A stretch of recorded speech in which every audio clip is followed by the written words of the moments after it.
I use Magic Eraser sheets. They're thin and flexible erasers, perfect for everyday messes, like gunk on my counters and sinks. They really are magical. The reviews are in. Mr. Clean Magic Eraser and Sheets make cleaning look easy.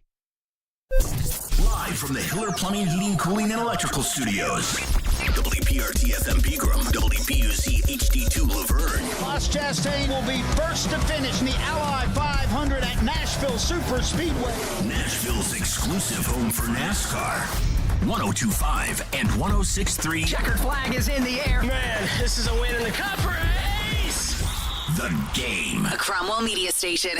Mixing sports and a little bit of fun. This is fun. On your morning drive. This is Robby and Rexrode. With Robbie Stanley and Joe Rexrode. Presented by TJ Anderson Homes of Benchmark Realty. On Nashville's best sports talk. 102.5 and 106.3 The Game. And on the Game Nashville app. Ladies and gentlemen, it's showtime. And welcome into the Monday edition of Robby and Rexrode, 102.5, 106.3 The Game, presented by TJ Anderson Homes of Benchmark Realty. Check out their new luxury listing at 6551 Brownlee at tjandersonhomes.com. Robbie Stanley, Joe Rexrode, Nick Keyser here with you on this Monday morning. Hope everyone had a fabulous weekend. Joe Rexrode, good morning. How are you? Hold on. A mighty team that will not yield, forward down the field. Absolute losers. It was beautiful yesterday. What did I send you guys? I sent did. you guys all the Lions fans. They're wearing I don't even know why are they wearing the blue ski mask? It was one of the players did that. Yeah, right? I think it was. Go steal a victory or something like that. I can't remember who did it after week one win, but yeah. Right. And they were all excited. And all I saw was all these people. Oh my God, this is the most amazing atmosphere ever. They've been here for 2 hours before the game. It's like a college game. And I was like, you know what's going to happen to these people, right? Yep. They get it to overtime at least. They got it. They did. Defeat snatched from the jaws of victory. Yeah, just to make it a little bit more painful, just to tease a little bit more. The whole thing's classic. Like beat the Chiefs, everybody gets all excited. Then you can't stop Geno Smith in Seattle. Can't stop him. You throw a pick six. Torched. Goff throws a pick six. It's just awesome. Just beautiful stuff yesterday in the Motor City. Nick Keyser, good morning. How are you doing? Muting yourself to begin the show today? I did mute myself. Wow. I've pulled a Joe. Off to a good start. Rexrode. Yeah. No, I'm talking to America, so I'm doing great. That was great. Did you see that yesterday in the Seahawks-Lions game? No. So Geno was just yelling at the official about a call. And while the official is making the call to the crowd on the microphone, he says, "I'm talking to America right now." It's like, all right. It's good stuff. Wow. Interesting. It was beautiful. That's almost better than giving him the business down there. Yeah, he had the soundbite of the week last week and this week, so there you go. Yeah, good stuff. The same ref did? No, Geno Smith. Yeah. He goes, "Oh, my God, last week against Aaron Oh, Donald." right, oh, my right, God. right. He's coming to hit me. This could end very poorly. Yep, good stuff out there. No question about it. We got a lot to get to in the program today. Corey Curtis will drop by at 8 o'clock. We'll get into all things Tennessee Titans with him. We're going to discuss, obviously, the Titans win against the Chargers all show long. They went 27-24 yesterday in Nissan Stadium in overtime. Tennessee goes to the Swamp. I think they were in the Swamp. They didn't look like they showed up for a while. They get hammered on Saturday night against the Florida Gators. We'll get into that. Vanderbilt loses to UNLV on the road as well in a wild game, a wild ending to that game especially. So we'll get into that a little bit later as well. Got lots to get to on the program here today. We begin with the Titans and the Chargers, though. Ryan Tannehill, 20 of 24, 246 yards, a touchdown for the Titans through the air yesterday. Derrick Henry, 25 carries, 80 yards, and a touchdown on the ground. And the Titans win 27-24 in overtime. Nick Folk with the game-winning kick in overtime. And Joe, yesterday was the 23rd game the Titans have won as an underdog since 2018. That is the most in the National Football League. The NFL on ESPN tweeting this out says Titans have won an NFL high 23 games as an underdog since 2018. Mike Vrabel is nobody's underdog. That was the tweet from the NFL on ESPN. Mike Vrabel loves being your underdog. He does. He relishes that. He does. What a win yesterday for the Titans. They get off the schneid, and that 8-game losing streak is no more. Yeah, that stat's interesting because it's very different, but I think back to his first season 5 years ago, week 2, coming off a road loss, and very little chance given to that team. I thought it was going to be an absolute blowout, and They beat Houston and Deshaun Watson without like their entire offensive lines missing and everything. And I remember John McClain I had the best coach game I've ever seen in the NFL. I've been coaching for 50 years. History of the National Football League. That's a terrible impersonation of John McClain. This wasn't that. Joe, that was the best football game I've ever seen coached. Earl Campbell didn't do that. But 5 years later, it was a pretty improbable victory given how it started. I mean, 11-0, 8 yards at that point for the Titans, and no apparent way of keeping Ryan Tannehill upright. And from there, a lot of good football from the Titans. No question. I mean, it felt like, and we're going to get into this a little bit later, but it felt like the deep shot to Burks basically changed the game for the Titans offensively. Now, they still had issues protecting Tannehill as the game went on, and I would imagine that he is probably like taking a couple of ice baths today based on the amount of hits that he took yesterday, and Vrabel talked about that after the game and the toughness that Tannehill displayed yesterday. But early on in the game, it looked rough. It looked about as worst-case scenario as it could get for the Titans. You had that 4th down and 4. Vrabel decides to go for it early in the game. It was just a jailbreak blitz that nobody picked up, and the play was doomed from the start, and you thought, oh, boy, this could be bad as they move forward here. Chargers get up 11-0. You have the personal foul penalty that lets them go for 2. They hit the pass and the 2-point conversion to the offensive lineman, and I thought that maybe at that point the route was going to be on for the Chargers. And then Burks catches the 70-yarder. And the Titans weren't perfect offensively after that, but it felt like that opened things up a little bit. It opened up a Chargers defense that got shelled a week ago. They hit another deep shot in the game to Chris Moore that I believe was a 49-yarder on that one. But, before that, the Titans, I think Tannehill had been sacked 3 times. Derrick Henry was averaging, I think, 2.5 yards a carry, and Tyjae Spears was right around the same number. They had nothing going offensively, and then that Burks play seemed like it opened things up for the Titans. Yeah, I think it just changed the mood of the whole place, and you don't want to overrate something like that, because there's a lot of plays after that were good and bad, and you're playing again. But I think that one was a jolt. It was a jolt to them, and maybe it was a little bit of a jolt to the Chargers too. The Chargers, you talk about the Titans with the underdog. I don't know the exact stat, but the Chargers blowing double-digit leads, that's their thing. It is. That's their specialty. So I think they kind of also got shaken into, actually, you guys may be in a game here. And it became a very good game. But, look, 3 touchdowns. 3 freaking touchdowns for the Titans in one football game. I mean, come on. 27 points.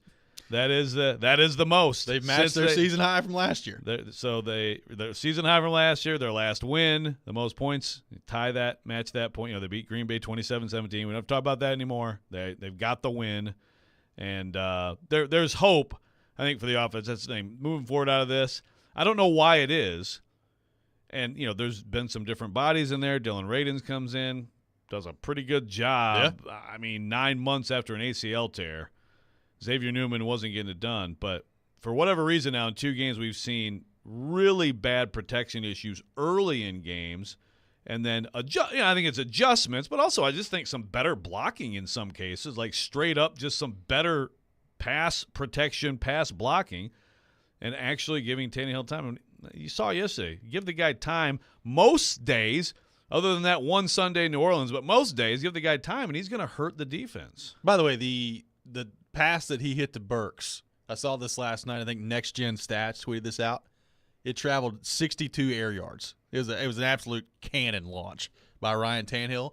It's 62 air yard completion. That is the longest in the NFL through the first 2 weeks. So I guess Tannehill's losing 62 air yards. Air yards, most. yes. Yeah. The air yards are the most. Step aside, Joe Milton. So, we're going to get that. We're going to get into that later. But Tannehill, I mean, the conversation of, hey, is he losing his arm strength? Is the arm strength gone after, at 35 years old that we had last week? He looked like he had pretty good arm strength yesterday. That was kind of like Tannehill letting it all go to shut up all the haters. Like, watch this. Perfect pass, too. It really was. Yeah, it was play action. Like his play action numbers from yesterday were really good. They always are really good. Play action worked. They weren't running effectively. but they have Derrick Henry. Play action worked. They had a clean pocket, and he let it go. And that throw, the throw to Chris Moore for 49 sets up the, could have been winning touchdown. Yep. Huge play, and they needed it, and they'd kind of been stalling. And then that rollout and throw to Hopkins. I mean, those are 3 big-time NFL quarterback plays. No question about it. Joe, a couple of quick notes from the specialists yesterday. Jeez. Nick Folk, 2 of 2. 41 yards on his long yesterday. Hit all 3 of his extra points, obviously including, the game-winning field goal in overtime there. And by the way, Ryan Stonehouse yesterday, 5 punts, 306 yards, an average of 61.2 yards per punt yesterday for Ryan Stonehouse. That is absolutely insane what he was able to do yesterday. I said this yesterday a couple times in the press box. I said, this is the greatest punting game I've ever seen. Now, Scott for the Chargers didn't have – his long was 47. He only averaged 39. He had a couple, short ones, but – 4 inside the 20. But he punted it 4 miles into the air. Yeah. You lost view of the ball from the press box. Where the hell did it go? Stonehouse, absurd. Now, I will say, Stonehouse's net, 44.6, right? So, he's out kicking his coverage. He is. So, their punt returner, Davis, he had a 20-yarder. He averaged 16 a return. Yeah. So, that's kind of probably, if you're Vrabel or Ackerman, and they're sitting there like, wow, incredible leg, but they're getting a chance to get good returns on us. So you have to think about that. But just as an exhibition of explosive leg power, it's crazy. It was nuts to watch that yesterday. And how about this stat that Paul Kuharski put out there yesterday? The first time since 2018 that the Titans haven't missed a kick or a PAT in the first 2 weeks of the season. Bullock, Badgley, Steven Gostkowski, Cairo Santos were the week 1 and 2 kickers of some variety in the last 4 seasons, and this is the first time since 2018 that the Titans haven't missed a kick or a PAT in the first 2 weeks of the season. That's a good stat, Kuharski. Way to be useful. It's much better than putting someone's bare ass on the internet. More stats, less bare ass on the internet. Thank you, Kuharski. Just great stuff on Friday from that. No Can you imagine the crap he took in the press box yesterday? Yes, I can. 615-737-1025, our phone number. We'll take your thoughts all show long. The Titans win yesterday 27-24 against the Chargers. Want to get more into Ryan Tannehill's big response yesterday? That's coming up next. This is Robby and Rexrode, 102.5, 106.3, The Game. Nashville Sounds baseball lives on 94.9 The Fan. Catch every pitch. Swing and a miss, strike 3. Every hit. That's a base hit. Every run. Looking up, it's gone. On your home for Sounds baseball. 94.9 The Fan and The Fan app. Folks, Joe Rexrode here for PhD weight loss. 40 down here. I'm not talking about down in a 40. I'm talking about 40 pounds on a program that is easy, it's fun, it's effective, and it's not gimmicky at all. No pills, no suppressants, nothing like that. This is a sustainable program. That's what I'm in right now, the maintenance aspect of this program. This is a plateau busting program. If you try to do weight loss programs, what you may have found is some success at some point, but then you get sick of it. You move on to something else. You stall out. This does not let you do that. You have a coach. My coach, Rachel, has been fantastic for me. It's a program that's designed for you, not just a one-size-fits-all. And it's tweaked as you go. That gets rid of the plateau. You're going to know what's happening to your body. I've learned a lot through this. Getting rid of visceral fat is such a big thing, not just for losing weight, but for your health at large. It's simple and easy, and there's a guarantee. If you don't get within 5 pounds of your target weight at the end of your program, PhD will continue to coach you for free until you do. Join me now. You won't regret it. Visit myphdweightloss.com. Daniel Tosh is back. Sweet Tea Tour. It is great to be here in America. The greatest country in the world. This Thursday, Ryman Auditorium. Late show added 9:30 p.m. On sale now. Online at Ryman.com. Don't miss your chance to see Daniel Tosh. Sponsored by PNC Bank and AXS. Proud partners of Ryman Auditorium. Oh, Charlie's, that's where you'll find me. That southern flavor got me saying, hey, y'all. And ooh, that gooey caramel pie tastes like summertime at Old Charlie's. The sweet, sweet sounds of this song are in honor of the sweet, sweet news that Free Pie Wednesdays are back at O'Charlie's. O'Charlie's. Oh, that's good. Yum, yum, have some fun. O'Charlie's. Born in Nashville. In 1972, a Nashville family business story began when Bill and Beverly Finley founded Volunteer Hose and Gasket. 3 generations have grown the business into the local industry leader supplying just about anything to anybody, from the largest of contractors to your neighbor that mows his own yard. Over 1 million items in stock: belts, belting accessories, gaskets, gauges, hose fittings, hydraulics, industrial hoses, lubricants, sealing products, tubing, fire protection, and more. All at volunteerhose.net. If Volunteer Hose and Gasket doesn't have it, then you probably don't need it. Call them at 615-242-0461. Meet Bruce. Hey there. He's a busy soccer dad who's trying hard to learn the game. Go for the end zone. Whoops. Luckily, other things come easy, like banking with Chase. On a tip from his banker, he set up AutoSave in the Chase mobile app. So what are you saving for, Bruce? Father-daughter soccer camp. Smart bankers, convenient tools. One bank with the power of both. Visit chase.com/checking. Chase, make more of what's yours. AutoSave requires a Chase checking and savings account. Chase mobile app is available for select mobile devices. Message and data rates may apply. JP Morgan Chase Bank, N.A. member FDIC. Anyone want to tell me what happened? Did you miss any of today's show? It's okay. It's fine. Don't worry. Subscribe to the Robby and Rexrode podcast on Apple, Spotify, and other podcast platforms, or by going to thegamenashville.com. All right, I'll give it a shot. Good morning. You're locked into Robby and Rexrode, presented by TJ Anderson Homes of Benchmark Realty. I had the radio on. I'm listening to 102.5 and 106.3 The Game and the Game Nashville app. Last year had nothing to do with this year, but how good to get the win and feeling back and hoping that. Well, it's important. It's important to get off to a good start, and again, tight games at home. We needed it. We all needed it, and but we can be able to learn from it and see when we do the things that we talk about in practice and the execution, what it looks like. That was Mike Vrabel after the Titans win 27-24 yesterday in overtime at Nissan Stadium. Titans improved to 1-1. By the way, the Chargers 0-2. There is a pretty interesting list of 0-2 teams in the NFL right now, including Cincinnati, who dropped yesterday. But Titans get the big win at home. They end the 8-game losing streak that dates back to last season, and they improved to 1-1 this season. So now the Titans at 1-1, the Jags at 1-1 after losing to Kansas City yesterday, and Indianapolis gets the win against the Houston Texans. So 3 teams in the AFC South at 1-1 after 2 weeks. And I had Jags Chiefs on the phone the entire game yesterday at the Titan, at the press box in Nissan Stadium. So got a good feel for that. And let me tell you, this whole the Jags top 5 offense in the NFL, struggling. Let's pump the brakes a little bit on that. Now the Chiefs, Chris Jones seems to help them. It's funny. He did. Seems to make a difference for them.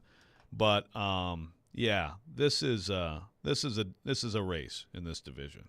Ryan Tannehill yesterday, 20 of 24, 246 yards, 1 touchdown through the air, a quarterback rating of 123.3 yesterday, Joe. So that's a far cry from the 28.3 or 28.8. 28.8. 28.8 that he was almost in the first 100 game. points higher. Almost 100 points higher from week 1 to week 2. Obviously, one of, if not the worst game for Ryan Tannehill in his career last Sunday against the Saints.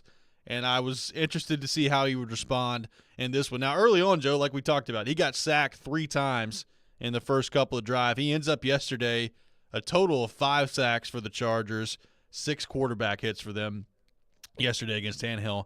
And some of them he took yesterday were just some shots that he got slapped with yesterday. But Tannehill hung in there, 20 of 24. And after the first few drives, after that Burks pass, I believe the numbers were 19 of 22 for Ryan Tannehill yesterday through the air. So that's a huge response, 246 yards. And like I said, I mean, I thought he looked poised. He looked like he was in control. He hit the gimmies that were there to him yesterday. But also, Joe, the pass to Burks, the pass down the field to Chris Moore, and in overtime you're rolling to your right and you're throwing on the run to Hopkins right across kind of the middle of the field there, angling toward the sideline. It's a great throw. Great catch by Hopkins, but a great throw there too. And with the rain starting. Yep, rain was coming in at that point as well. Ryan Tannehill, I thought, responded in a big way for this team yesterday, and that's huge moving forward here. Yeah. No, and like you said earlier, he threw the bomb for all and we were talking about it last week. God, the zip on the passes. I think it was after watching yesterday again, probably going back to last week, sometimes maybe just being a little late with the throw can make it look like the zip isn't as good, as it needs to be. But also, how about running Tannehill? Yeah. I like the little speed option. Yeah, with a little fake to Spears going the other way, and then Tannehill keeps it, and like Derrick Henry said, he's like, I figured Derwin James was going to stay with me, and he did. So Tannehill just took it in, did his little finger roll, just looked more athletic, more effective, more like an NFL quarterback. Yep. Huge response. I'm not surprised that he would, respond, have a great week of preparation and all that stuff, and hang in the pocket. But you still, you have to give him a chance to do that. And that's also a thing that changed yesterday during the game. And, because obviously that team can rush the passer. And they were missing some people like the Titans were, but Bosa is a problem. And he took, like you said, I think Tannehill took 3 – did he take 3 hits that resulted in penalties? I believe so. 2 roughing, and then he had – oh, no, I'm sorry. I think it was 2, I guess. Yep, 2 roughing. Then Derwin James had also a personal foul. They really hurt themselves. If you're on the other side of this, you're a Chargers fan right Looked now. like a well-coached team. Yeah, this could be an in-season thing. It could be. Yeah. Yeah. And maybe it's for them. We talk about the Titans. Is it bleeding over? They're losing all the close games now. They got this losing streak. Is it affect them or whatever? Are the Chargers still affected by blowing that game to the Jags? I don't know. That's like half of the press conference yesterday for Brandon Staley. Yeah, they're in.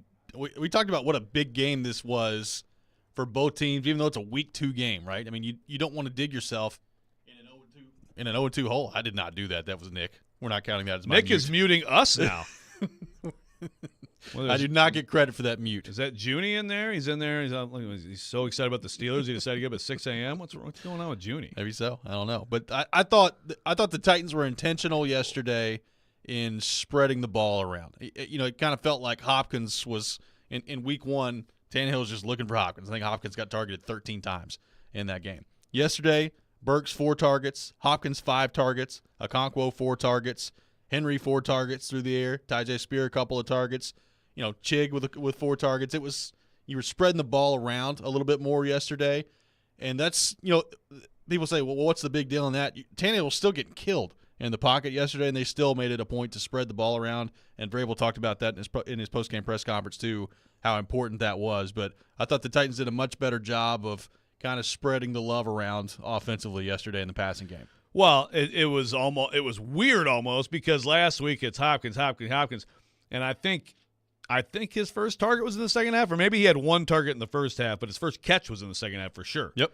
And obviously he was playing on the ankle, and there were some limitations there. But I think obviously Burks, you have the big one, and you have a couple short ones to him.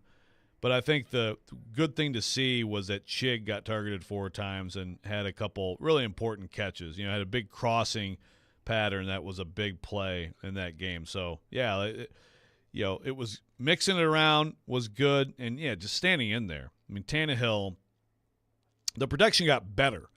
The protection got better from, oh, my gosh, like you said, you get that 4th down and, Xavier Newman, who was in at left guard for the first 2 series, and then Dillard Rainage came in, and then Andre Dillard. There was a miscommunication. They just no one took. It's a nice old lay block. Yeah, it was just a miscommunication. Someone had the wrong assignment. I'm going to guess Newman since he got replaced, but either way, it doesn't matter. There were situations early in the game where there's just no chance for any quarterback in this league to even throw the ball.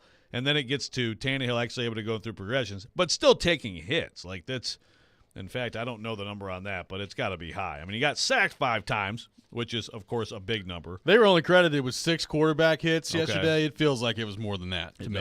It does. Maybe it's just they got their money's worth on some of those hits. That's for sure. But, 6 quarterback hits. Titans had 5 to go with the 3 sacks. The Chargers actually, on the other side, did a pretty good job against Titans pass rush for most of the day. But there were a couple big moments in that way. Yep, a couple of huge moments for the Titans pass rush, especially, the Harold Landry sack toward the end of regulation there was obviously a big one as the Chargers were driving down the field. How about Nick Westbrook-Akine making another big play in the passing game on Sunday? Koharski, We'll have to ask him about it on Wednesday, but a nice touchdown catch for NWI yesterday. Great tweet from our buddy DJ Burnside. Basically, Karski's mad that it was NWI caught it. That's not who you should be catching the touchdown passes. I mean, it was just kind of a. What did he end up with? 3 catches, 25 yards yesterday, but he did get the touchdown pass. And like I said, I felt like the Titans did a better job of spreading things around a little bit yesterday. And it's just amazing. We've talked about it.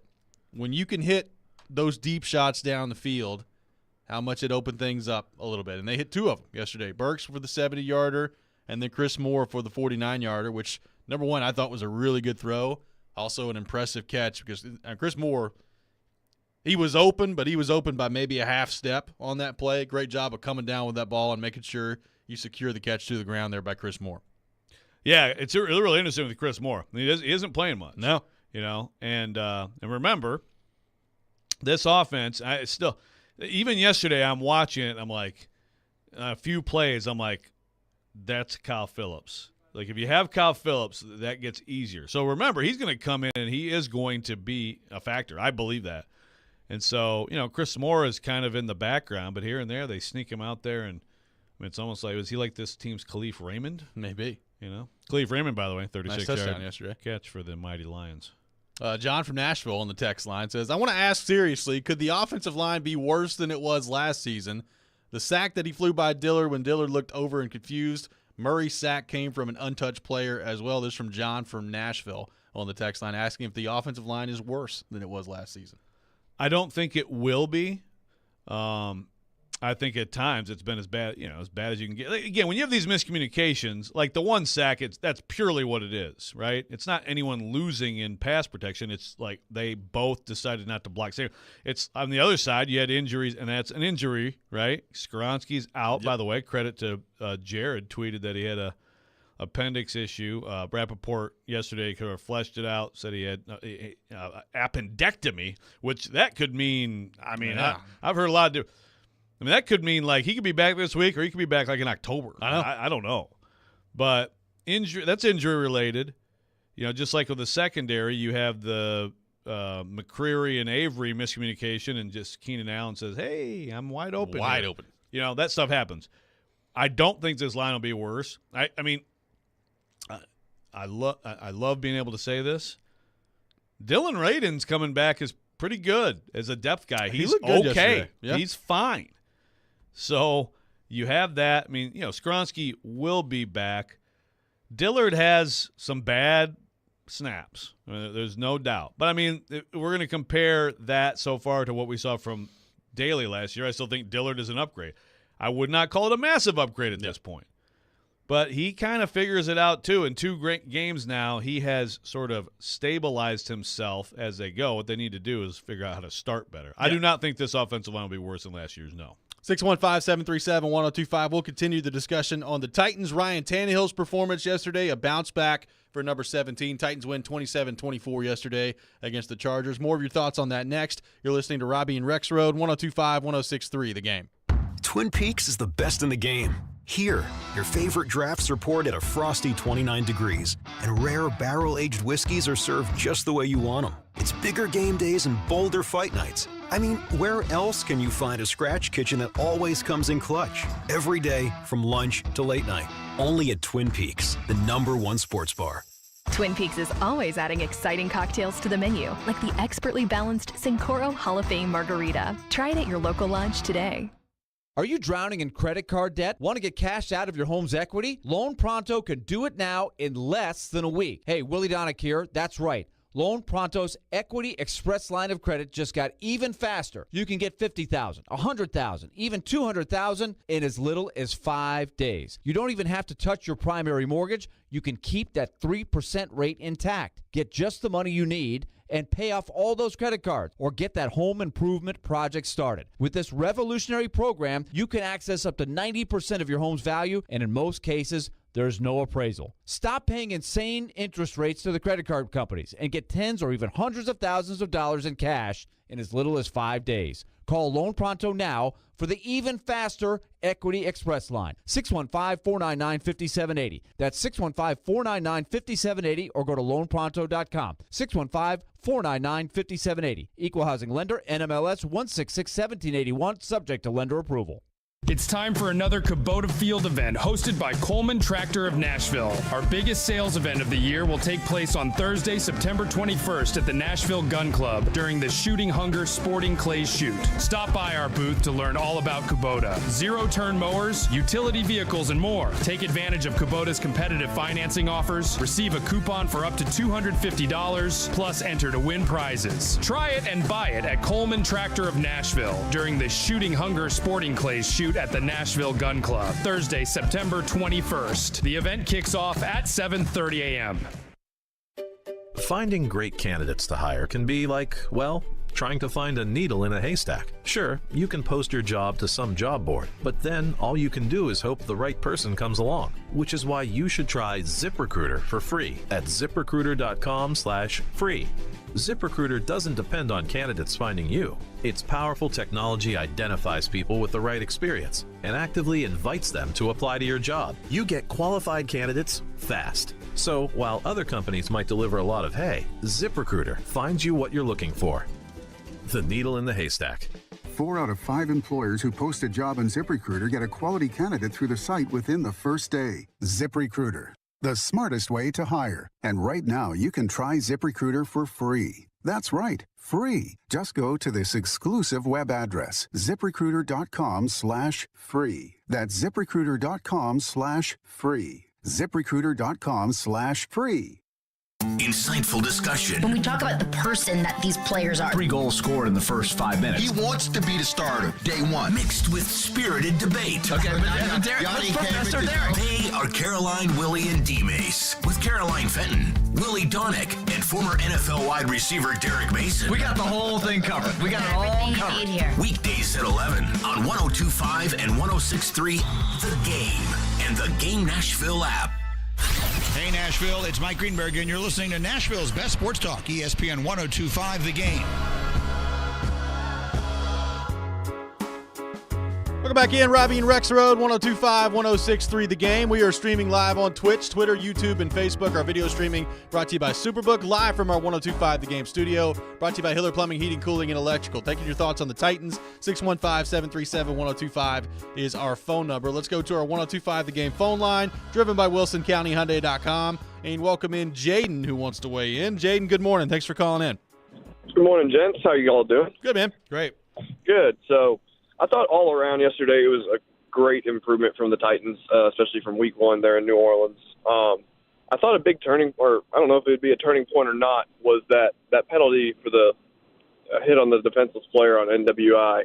I thought he got absolutely lit up, but I feel like that allowed the Titans to hit the red zone and get that touchdown. But also that you talked about it just earlier, that Landry sack was huge right at the end of regulation to get it into overtime. I thought all around, Tannehill still deserves to have that starting job. I thought he came back after a rough week 1 and really proved himself. Obviously not targeting DeAndre Hopkins as much, kind of finding every receiver and every tight end and some halfbacks in the process. All around, I thought it was a great day for the Titans. I think they still have room to improve, especially on the line. Blocking is still an issue, but overall, that's a thumbs up if you're asking me. So I'll leave it there. Yep. Thanks for the call, Jaden. Appreciate it. I mean, Tannehill, obviously, look, I don't think it was that hard to predict, Joe, and we talked about it last week. As bad as it was against the Saints, there was really nowhere to go but up. Like, I didn't have much doubt in my mind that Tannehill was going to respond and play better. We talked about that last week and play much better than he did in week 1. And it was good to see. Now, what does that mean for next week against Cleveland? I have no idea, because that's going to be, first off, still, the idea of them trying to block Myles Garrett next week after what we've seen through the first 2 weeks of this offensive line is terrifying. And if I'm Ryan Tannehill, I'm probably losing some sleep this week thinking about Myles Garrett and what that could be like for you coming up on Sunday. But just from a confidence perspective, not just for him, but for Hopkins, for Burks, for this offense as a whole, to put up 27 points, for your quarterback to respond and play as well as he did yesterday, and for your offensive coordinator to come up with, I thought, with some good stuff again yesterday. You're finding ways to take some shots down the field, even when your protection isn't the greatest. I thought the option call was awesome yesterday. That fake to Tyjae Spears, and then the kind of the option look that you see in college football with Ryan Tannehill and Derrick Henry running out on the other side of the back door there. Derwin James goes with Henry, and that just leaves the door open for Tannehill to take it there. I just think there's a lot to be confident about and a lot to feel better about offensively if you're the Titans. And, Joe, we talked about this, but getting into the high 20s yesterday, they hadn't done that very often lately, and it was good to see from the Titans on the offensive side of the ball. Yeah, and I thought the combo of Henry and Spears was you can kind of see it now.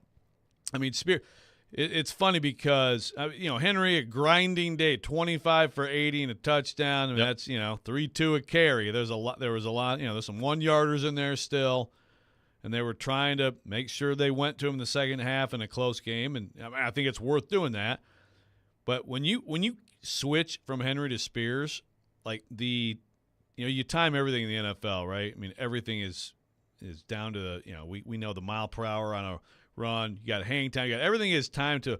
I'd like to know the from handoff to edge difference from Henry and Spears. Because of defense, it's just different. He is shot out of a cannon. Yep. And there were a couple really important plays in that game where Spears got the ball, and it's just a nice compliment. So he's 8 for 49. Then they also have between them, 5 catches for 21 yards, as something to show the defense. But 33 carries for 129 yards for the two of them.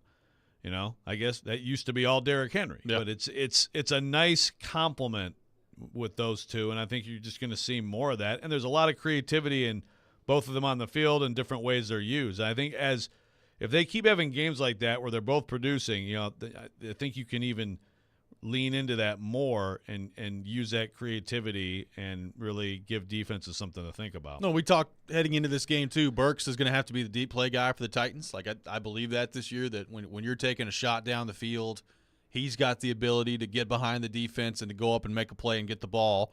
And he gets the 70-yarder in this game. Now, after that, there wasn't much from Burks. He had 4 targets, 3 catches, 76 yards. 70 of it came on that one play. But to get him a little bit more involved and to connect on one down the field, I still, how explosive is he back to 100% from the injury? It looked like it on that deep play yesterday, but getting him involved and having that deep shot available down the field, I just think is so important for this offense. It still doesn't have your traditional burner at receiver going down the field, but Burks looked like it yesterday. He was behind the defense pretty good yesterday on that play. Yeah, Asante Samuel, he just ran right by him. As Burks said afterwards, like, got him a little flat-footed and, just ran by him. Of course, the Chargers, again, look at it from the other side. Last week, they're giving up 466 to Tua. By the way, the Dolphins are pretty good. Tua is pretty good. But then it's like, okay, all right, this team cannot, beat you vertically. Yay. And then you come out and you give up a 70-yarder and a 50-yarder. That's got to be tough. I still, for the life of me, can't figure out how they're as bad on defense as they are, just given the players that they have. But, that's – Titans found a way to take advantage of it yesterday, and the Dolphins obviously have taken advantage of it before that, and the Chargers, I think, are in a deep hole right now. We'll see if they can dig their way out of it. And then, Joe, obviously we talked about the offense and getting yourself in position, and you hung up 3 touchdowns yesterday, and all that's great. It's great that we're 2 weeks into the season, and so far the storyline for your field goal kicker has been 5 of 5 in week 1, and now a game winner in overtime in week 2, and you've made every one of your kicks so far. I mean, it's amazing when you find somebody that's reliable, like they seem to have found in Nick Folk, and you just kind of take it for granted until you don't have it, and he's looked as good as you can look through the first 2 weeks. It's 2 weeks, but this is the most confidence I think a Titans team has had in a kicker since, like, Ryan Suckup before he got hurt. Yeah. Because, Gostkowski comes in and ends up having some good, but immediately he's missing field goals. And he hung in there, and had an okay year. And Bullock was fine. But, yeah, right now it feels like, yep, it's a lock when he goes out there. Also, his kickoffs are just easily tough. Interesting film study and scouting reports from Boston Talk Radio that seems to be a little bit inaccurate. Seems like Just that leg's saying. been stretched out a little bit. He's doing well so far. It's funny because he said that before the season.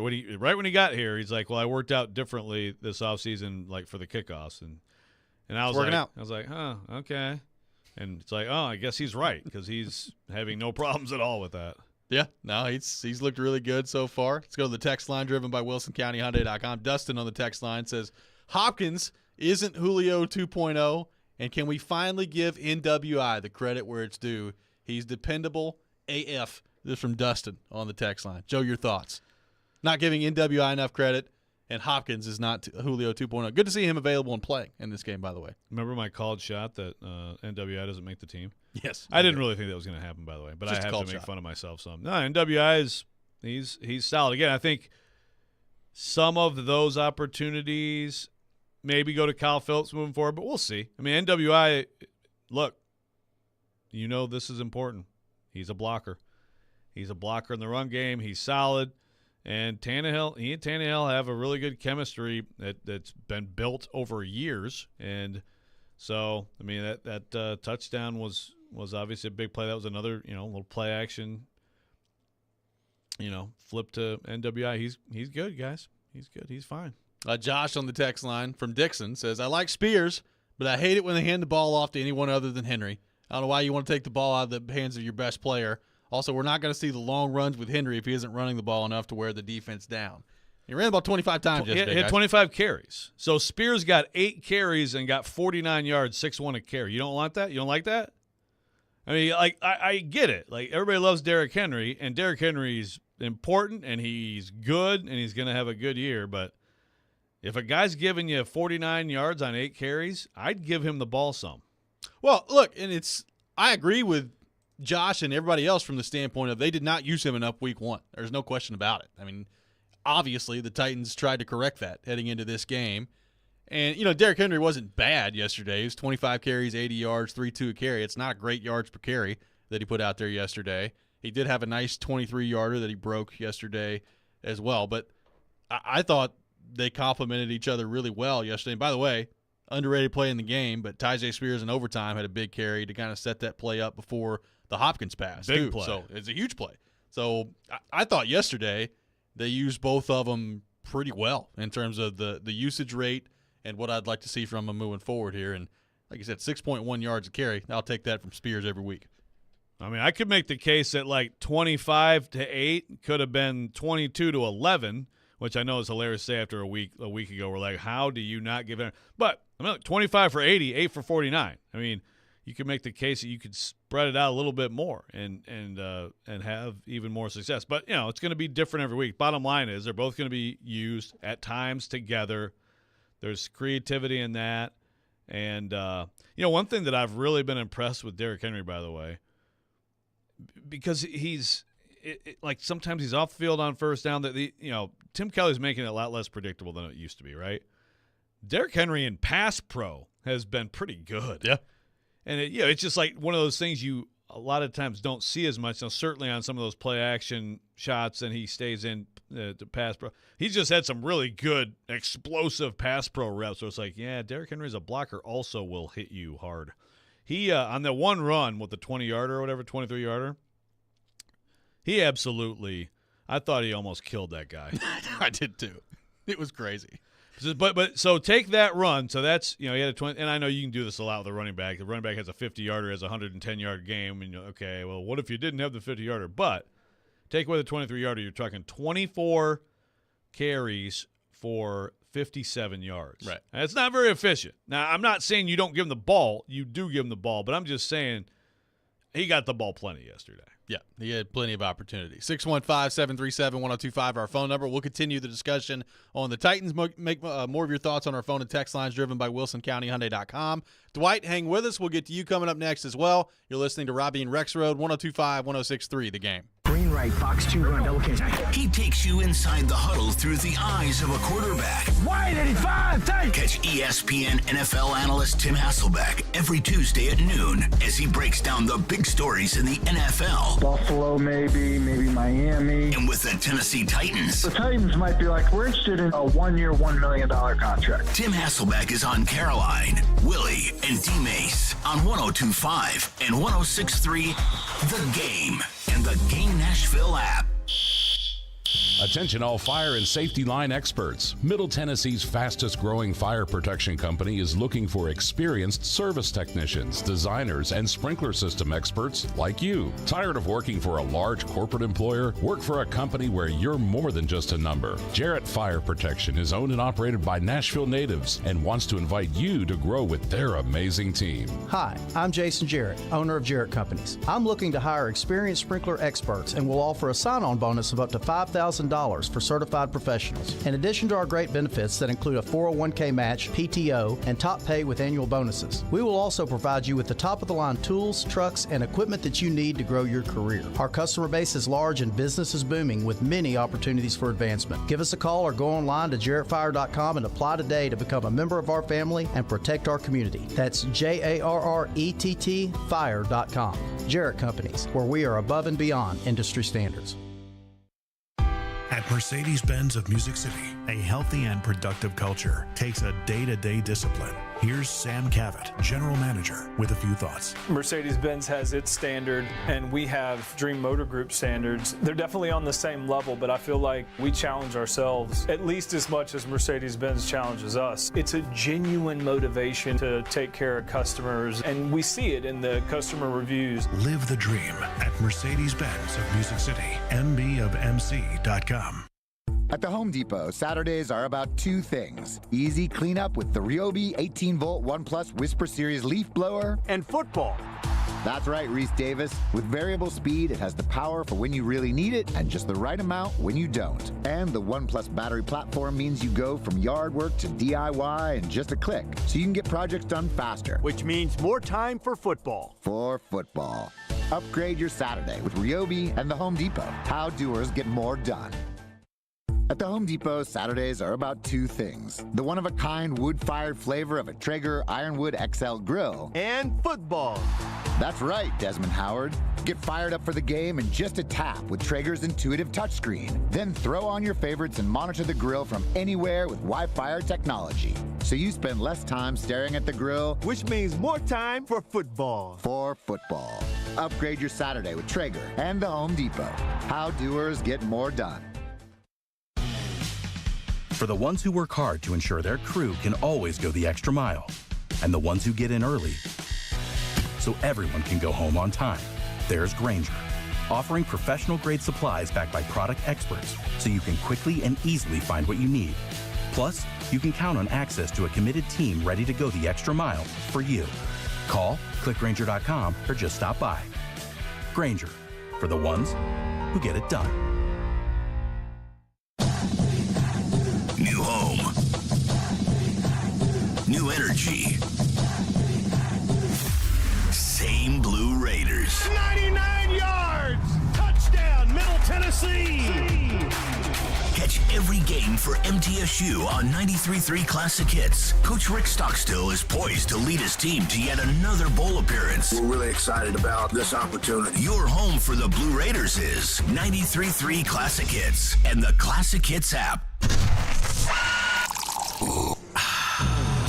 You're locked into Robby and Rexrode. Every morning, first thing. Presented by TJ Anderson Homes of Benchmark Realty on 102.5 and 106.3 The Game and the Game Nashville app. What did the Birds play do for you guys? Maybe the energy on the sideline, energy in the stadium. Did you feel that? Well, yes. I mean, it was critical. And, we need that from trailing. Being able to run through the catch there was fantastic. Got over the top, protection held up. Ryan gave him a fantastic ball, but I'm with you, Joe. We were leaking oil, and we needed somebody to step up and make a play, and that was a huge play. Capital J journalism question from Joe Rexrode yesterday. Yeah, Rabel's with him. Confirmation in that answer right there. What a question by Joe. The transcript just said, "But I'm with you." It didn't say, "I'm with you, Joe." Why? Why Titans? You trying to keep the truth from the public? Why that they I'm basically censoring you out? another coach on this team? You can't accept that? What the hell is wrong with people? Be a little bit better, Titans. Come on. Leave it in there. 615-737-1025. Our phone number, taking your thoughts on the Titans win yesterday against the Chargers. Let's go to our 1025 The Game phone line, driven by WilsonCountyHyundai.com. And welcome in Dwight. Dwight, good morning. Thanks for calling in. Hey, how's it going, guys? We're Got good. a question for you. Are the Titans allergic to a blitz? Seems like the times that you would want to bring extra pressure, like that last drive San Diego had, that you would want to bring at least one extra guy. And I got to think about it last year, too. It didn't seem like they blitzed a whole lot. What's your thoughts on that? Thanks for the call, Dwight. I don't have the blitz numbers right in front of me. I can pull them up here in just a second. But I think the plan is generate pass rush with those four guys, which has been a decent plan through the first 2 weeks, and then drop 7 into coverage. Yeah, I mean, I think the well-timed blitz is great. Remember a few years ago, Shane Bowen blitzed all the time because he had to. Right. If they have their druthers, it's four guys, and you mix some things up. I mean, they did definitely pressured some yesterday, but for the most part, you want the four-man pressure. I think the Chargers did a pretty good job with it. But remember, you have Fulton out, so you have Trey Avery out there. You got some mix-ups at times. I mean, a touchdown for the Chargers was a freebie because Avery and McCreary both went to Mike Williams, and Keenan Allen just running by himself. You have no hooker out there. So you got Molden moving around. You got Mike Brown out there. By the way, a big PBU for him. But I think yesterday the idea was to play more coverage and keep everything in front of them. But, I mean, think about the overtime possession. So, and Vrabel mentioned this, but Byard talked quite a bit about this afterward too. Byard's basically it was straight up man. Three plays, man. SMB. Sean Murphy Bunting almost got a pick, but they didn't have great pressure on Herbert, but 3 straight plays. He had nobody to throw to. Boom, 3 straight incompletions. Kind of changed things up, got more aggressive, and it worked perfectly in that moment. I don't think they're going to be a high-pressure, high-blitz team this year if they can help it, but you have to have plays like Landry's sack, which saved the game, which was a twist with he and Autry, and he came inside. Autry is basically trying to get him in, and he did. Well, that's the thing. The Titans, I agree with you. They didn't have their best day yesterday rushing the passer. They still end up with 3 sacks. Simmons gets 1. Landry gets the one you're talking about there. Danico Autry, which if you go back and watch the replay of his sack, I mean, it's just beautiful. It's like poetry in motion, watching him stunt one way to the left, cut back into the right, get to the quarterback that way. So I agree. They didn't have their best day rushing the passer. They still ended up with 3 sacks and 5 hits to the quarterback yesterday. And, obviously a sack at a huge moment in the game from Landry that it feels like the Chargers are getting ready to go down and take the lead as regulation's expiring there. And it's a huge play by him there. And those 3 guys, Arden Key doesn't end up with a sack yesterday. He did get, I believe, 1 quarterback hit. And those other 3 guys in the front 4 all get a sack. So even in a day where it didn't feel like they were at their best rushing the passer, still some huge plays, including Jeffrey Simmons, who just that sack, that may be the quickest I've ever seen him get in the backfield to the quarterback in my entire life. Yeah, it was. I mean, he and Autry both, those sacks were like, choo, I mean, it was instantaneous almost.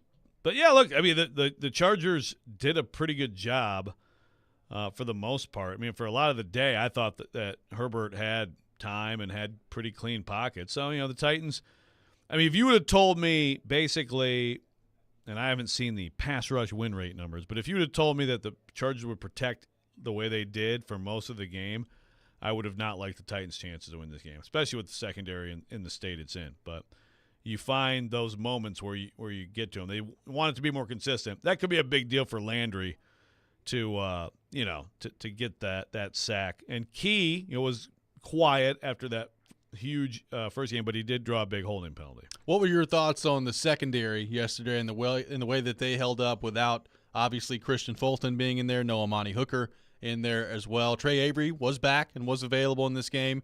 Herbert ends up 27 of 41, 305 yards, couple of touchdowns for the Chargers yesterday. What do you think of the way the Titans secondary played?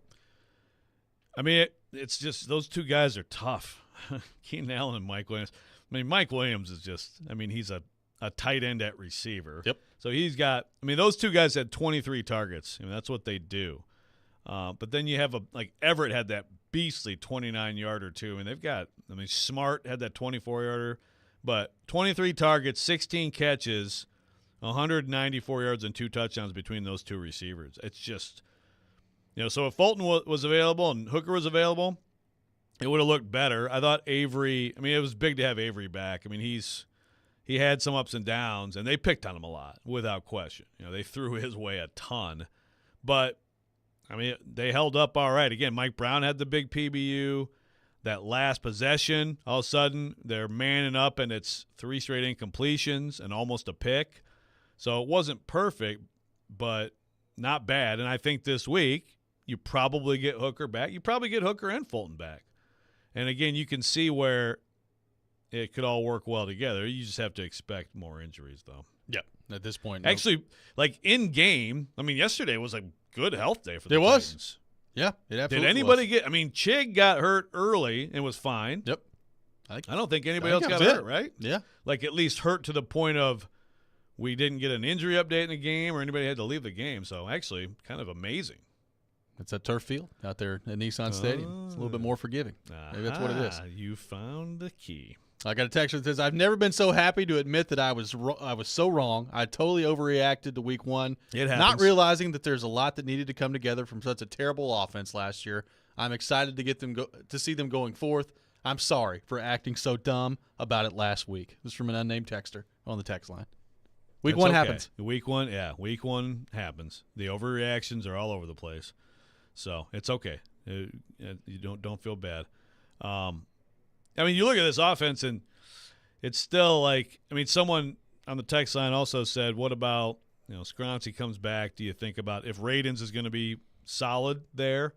Do you think about Skoronski at left tackle? I mean, I'm still, I'm keeping an open mind on anything like that.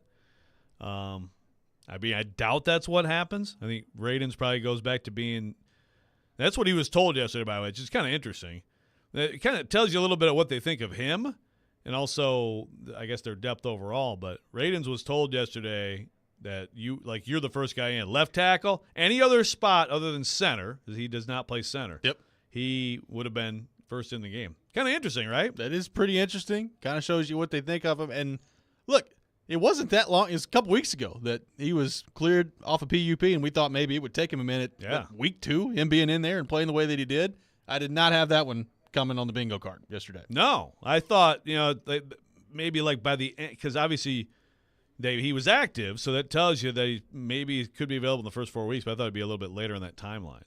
So, yeah, I mean Radins. Some bad analysis on Radins has been spewed on this station. And look, I'm not saying he's great or anything like that, but he's a serviceable offensive lineman in the NFL, and the Titans have been short on those. Well, you brought up Andre Dillard earlier, and I agree. Like it's not like it's just completely terrible out there. He's had some bad snaps, and what they do next week, Myles Garrett moves around, so we'll see what he does next week and where they line him up and all those things. But what if you believe eventually that your best option is Skoronski at left tackle and Radins at left guard? Like, are you doing that if you're the Titans? Because, like, the Titans clearly don't want Skoronski at left tackle, otherwise he'd be there.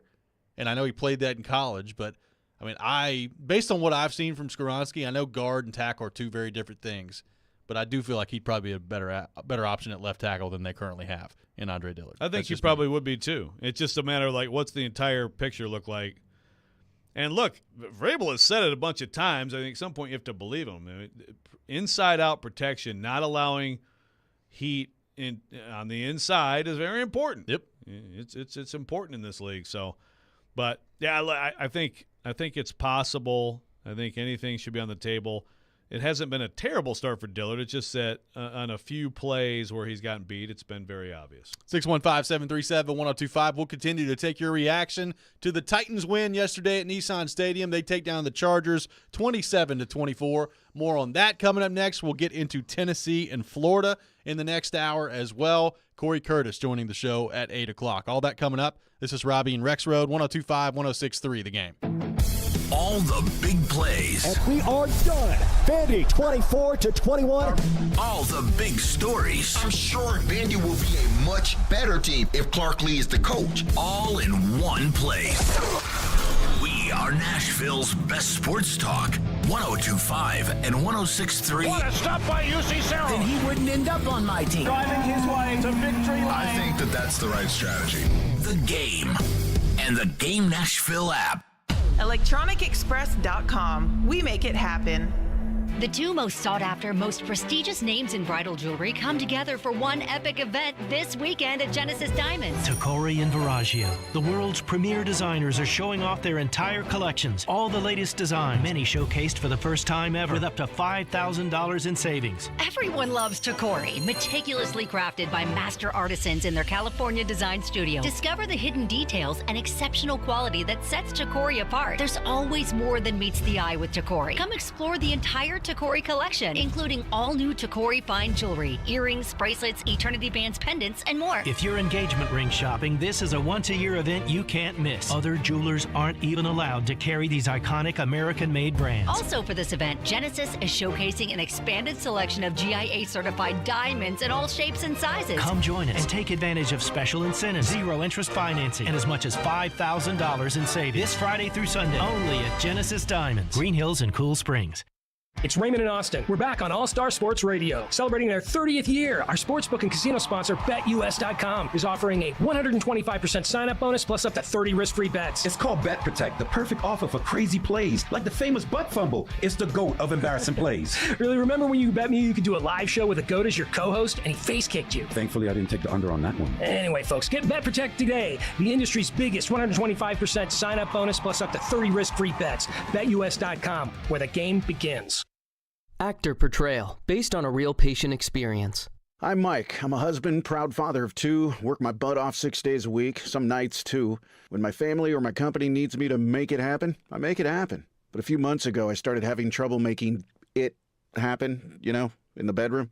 I tried some pills online, but they didn't work. Honestly, I thought about throwing in the towel on my sex life, but I'm not that old. I still want to enjoy intimacy with my wife. Like that poet said, I don't want to just go gently into that good night. So I went to the Tennessee Men's Clinic in Franklin. Got some lab work done, was prescribed some meds, and wow, it made it happen. I can't say enough about them. Their providers took care of me, followed up, and made sure I had a treatment plan that actually works. It's awesome. If I were you, and you're like me, I'd give them a call today, 615-208-9090, or go to TennesseeMen'sClinic.com. If you're like most guys, they'll make it happen for you too. Visit our website to learn more, including side effects. Treatments extra. Results vary. Nashville's Best Deals is a great place to save cash fast. Get up to half off or more on dining and entertainment at thegamenashville.com/deals. Check back often for new featured deals and save money now at thegamenashville.com/deals. Now, your Game Center update. This is Nick Keiser. The Tennessee Titans got their first win of the season, 27-24 in overtime yesterday in their home opener. It was the Titans' first win since Week 11 last season. What did head coach Mike Vrabel have to say about the close victory? We played in a close one. You got to just stay in there. You got to keep fighting, take care of the football, execute a couple critical plays. I thought there at the end, just being able to roll out and find Hop to give us the yardage that we needed, with the rain coming. Mike Vrabel has now won an NFL-high 23 games as an underdog since 2018. And in Denver, the Broncos lost 35-33 to the Washington Commanders, but quarterback Russell Wilson became the first player in NFL history to reach 40,000 passing yards and 5,000 rushing yards in his career. Meanwhile, the Nashville Predators rookies will finish up their showcase down in Florida today at 9 a.m. against the Carolina Hurricanes. The action will be live streamed over on NashvillePredators.com. You're listening to 102.5 and 106.3 The Game. For more, follow us on Twitter at 1025 The Game or visit thegamenashville.com. Live from the Hiller Plumbing, Heating, Cooling, and Electrical Studios. WPRT FM Pegram, WPUC HD2 Laverne. Broadcasting on Alexa. I appreciate that. And other smart speakers. 102.5 and 106.3. And the score! You can run different offenses. The doors on the board. Off the field, on the field. The Game. A Cromwell Media Station. Mixing sports and a little bit of fun. This is fun! On your morning drive. This is Robby and Rexrode. With Robbie Stanley and Joe Rexrode. Presented by TJ Anderson Homes of Benchmark Realty. On Nashville's best sports talk. 102.5 and 106.3 The Game. And on the Game Nashville app. Ladies and gentlemen, it's showtime. Hour number 2, Robby and Rexrode, 102.5, 106.3 The Game. Robby and Rexrode presented by TJ Anderson Homes of Benchmark Realty. Call TJ's team today to see why they are referred to so often. Robbie Stanley, Joe Rexrode, Nick Keyser here with you on this Monday morning. We'll have Corey Curtis from News 2 coming up at 8 o'clock. We'll get his thoughts on the Titans win yesterday against the Chargers. We're going to get into the Tennessee and Florida game coming up later this hour as well, which goody. I am still completely and totally disgusted by. So looking forward to that. I can't imagine why. 615-737-1025, our phone number. Titans win yesterday, 27-24 in overtime. Joe, the Chargers driving down the field late in the game. Looks like they may be about to take the go-ahead touchdown. Big sack by Harold Landry. Titans force it to overtime, and then they get the stop in the first drive in overtime.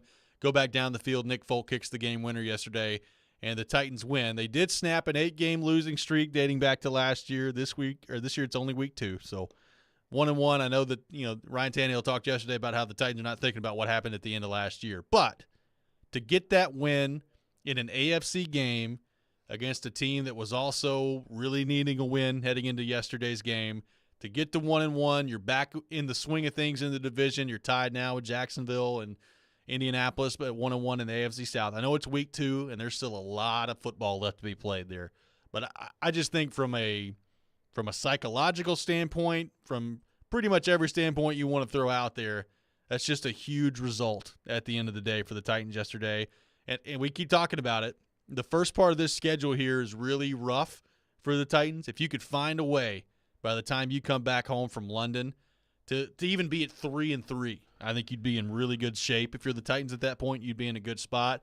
Yesterday's win, a huge, huge win in order to try and help make that happen. I think you're right, but since we overreact here to both losses and wins, 5-1. I mean, like the Bengals right now look a little vulnerable. They do. Could this be the year the Titans actually beat them in a close game? I still have a hard time buying that the Bengals are toast or in huge, huge trouble, but you don't like the 0-2 start, and Joe Burrow is over on the sideline with the little calf massager. Thing with the calf. So, at Indy, I mean, the Ravens do look good though, by the way. They do. And that's the opponent in London, and they got the win at Cincy. But we'll learn more about the Browns tonight.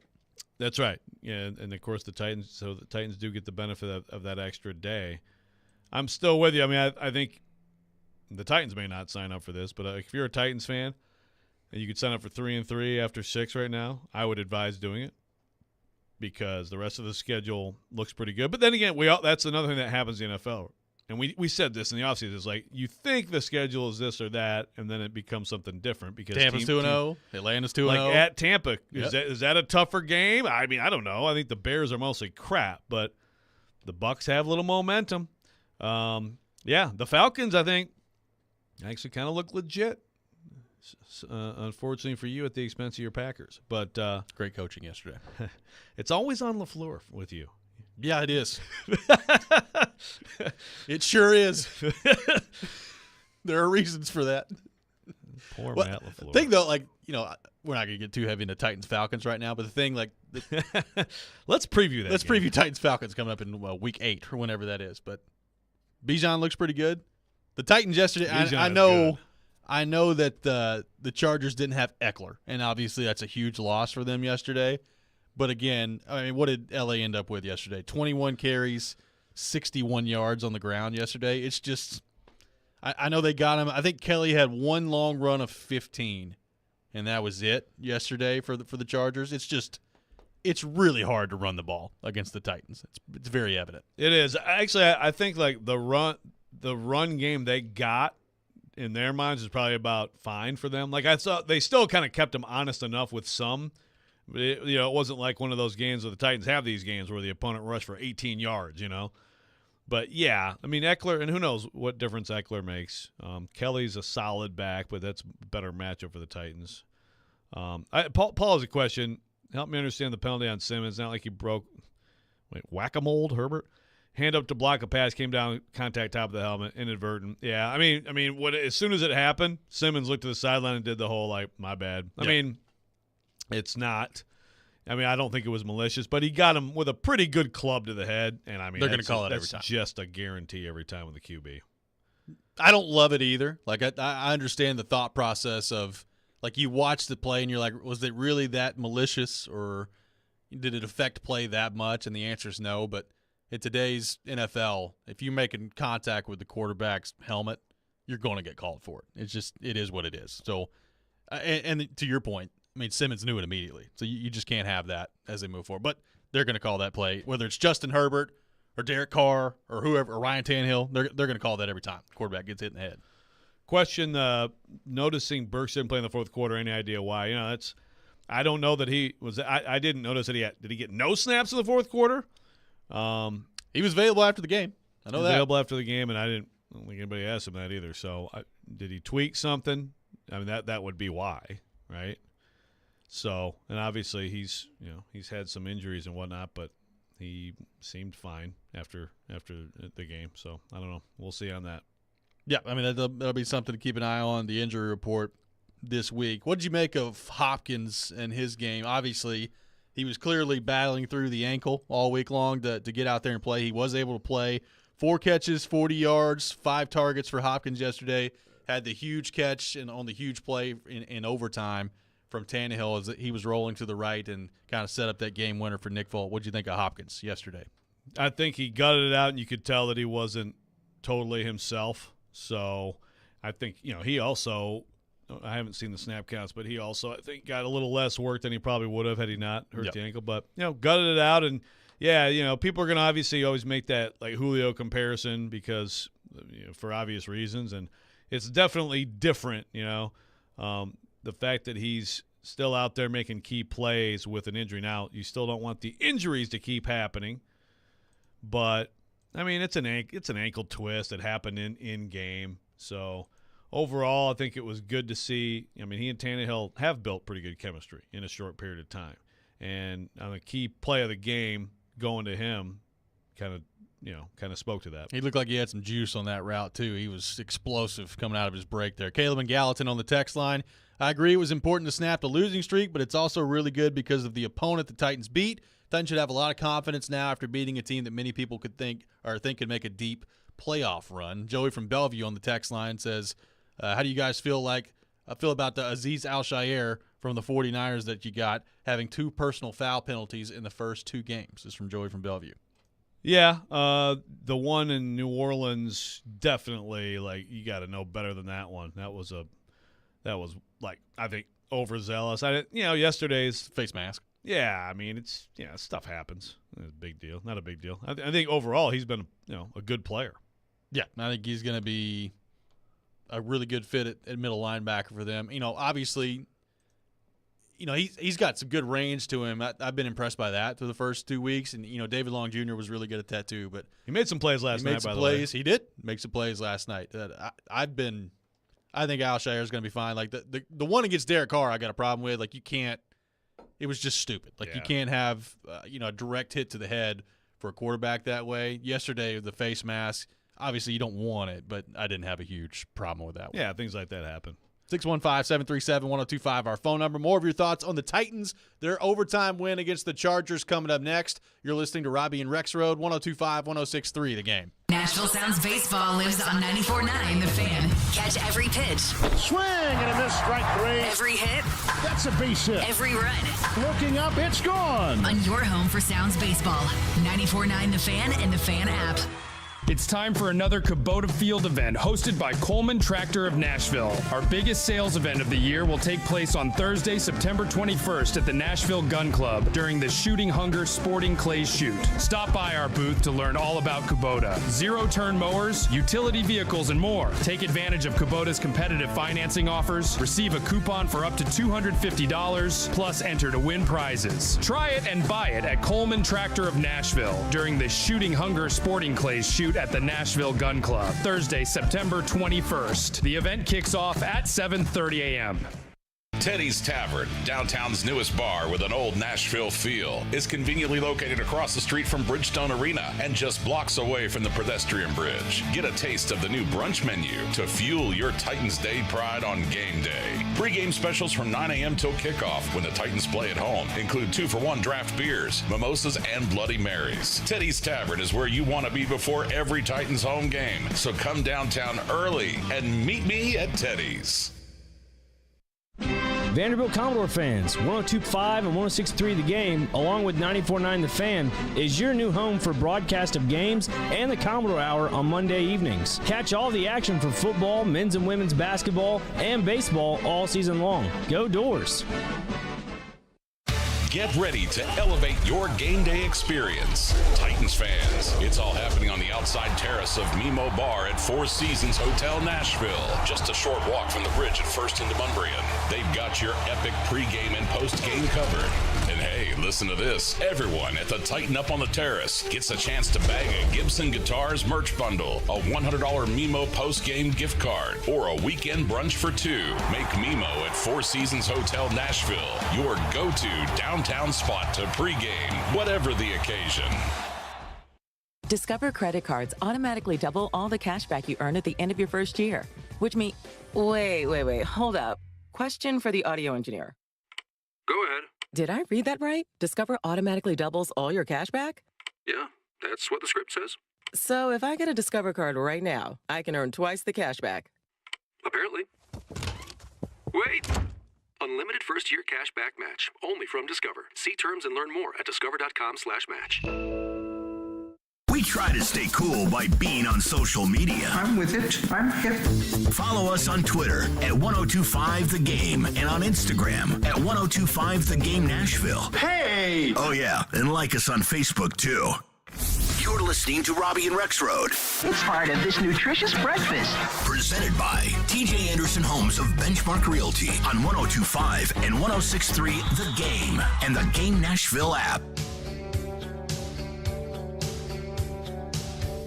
Welcome back in, Robby and Rexrode, 1025, 1063 The Game. Make sure you tune in for Nashville Sounds Baseball tomorrow at 6:35 on 94.9 The Fan. Sounds taking on the Jacksonville Jumbo Shrimp, the AAA affiliate of the Miami Marlins. Sounds Baseball on 94.9 The Fan, presented by Farm Bureau Health Plans and Family Leisure. We are streaming live on Twitch, Twitter, YouTube, and Facebook.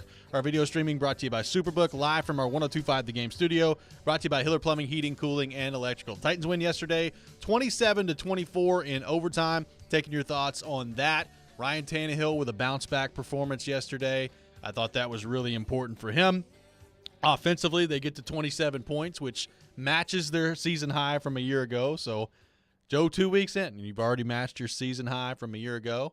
I thought Tim Kelly's plan was pretty good yesterday. We've talked about the split in carries between the running backs. Tyjae Spears ends up with 8 carries yesterday. Derrick Henry with 25 carries yesterday. And, look, moving forward here, what does this all mean? First off, let's see if Hopkins can get his ankle healthy, and hopefully Burks is okay moving into next week against Cleveland, because they're going to be the two biggest factors in the passing game. I thought it was good to see Chig get a little bit more involved in the game yesterday. I know that I had Tannehill just hit him in the first game. We're talking about maybe a game-winning touchdown pass for Chig in week 1. Yesterday he ends up 4 catches, 35 yards. Good to see him get back up after he got hurt on that first play too.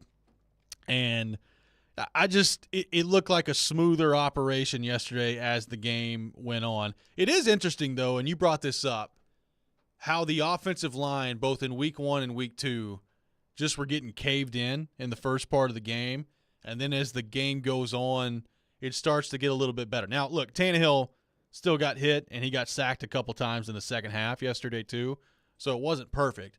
But there's no question, like the improvement as the offensive line went along in game 1 and even yesterday, it has gotten better as the game has gone on, which has been interesting that they've started as poorly as they have and have fixed it as the game has gone on. Yeah, and I think maybe some of the answer is some adjustments, things like that in terms of what they're doing with protections. But there's still a fair amount of the time yesterday where it wasn't like there was all this extra help for the tackles, and they did okay. And I thought Radens, I did not, grade every snap like PFF manages to do instantly. You'll be back in the film room today, don't worry. Yeah, but thought he was fine. Man, less than 9 months after tearing your ACL. So, he did it against this team less than 9 months ago, and he's an offensive lineman. That's why I asked him after the game, like, did the doctors tell you you're like a fast healer or something? He's like, well, I don't know, but 8.5 months was all he needed. So I don't know if it's more a comment on him or on just the state of the entire offensive line room that he's that fresh off an ACL, active for the first time since that, and is immediately told, you are the first offensive lineman in no matter what. But I think it's at least somewhat a comment on him. Yep. Dylan Radens may not live up to being a second-round pick because he was supposed to be a starting offensive tackle for the Titans when they drafted him. But if he turns into a decent guy, especially it's nice to have a guy who can play inside or outside, move around, there's some value to that. Well, at this point, you'll take it, right? We know that he's not going to live up to being the starting right tackle where he was drafted to be.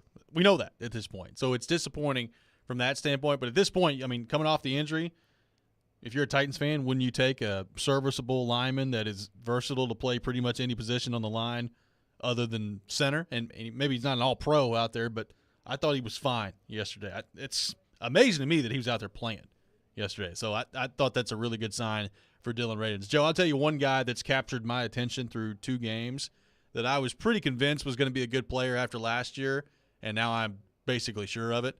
I think Roger McCreary's been really good for the first 2 games. And we talk about the secondary and the problems. And look, I know obviously it wasn't perfect yesterday. They gave up a ton of yards to Keenan Allen and Mike Williams, and those 2 guys are really good. They didn't have Fulton. They didn't have Hooker. I think McCreary has played really well through the first 2 games, and I think he is going to be a very good player to the point where he's a young player still in year 2, and I don't worry about him at all out there from a health standpoint, from a production standpoint. And, again, he's not perfect. But I thought he was really good once again yesterday. Yeah, no, he's a nice player, and he's one of those guys. That's the name, McCreary and Byard. Like those are the 2 guys you basically know you're going to have every week. Yep. And everything else might change.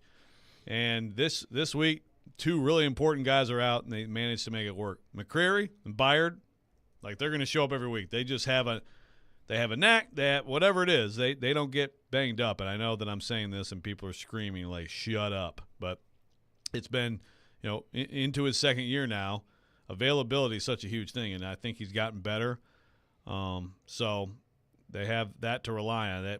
I think in some of these games ahead, and look, they just beat a team with a high-powered passing attack without Hooker and Fulton. But it's pretty important to get those guys back.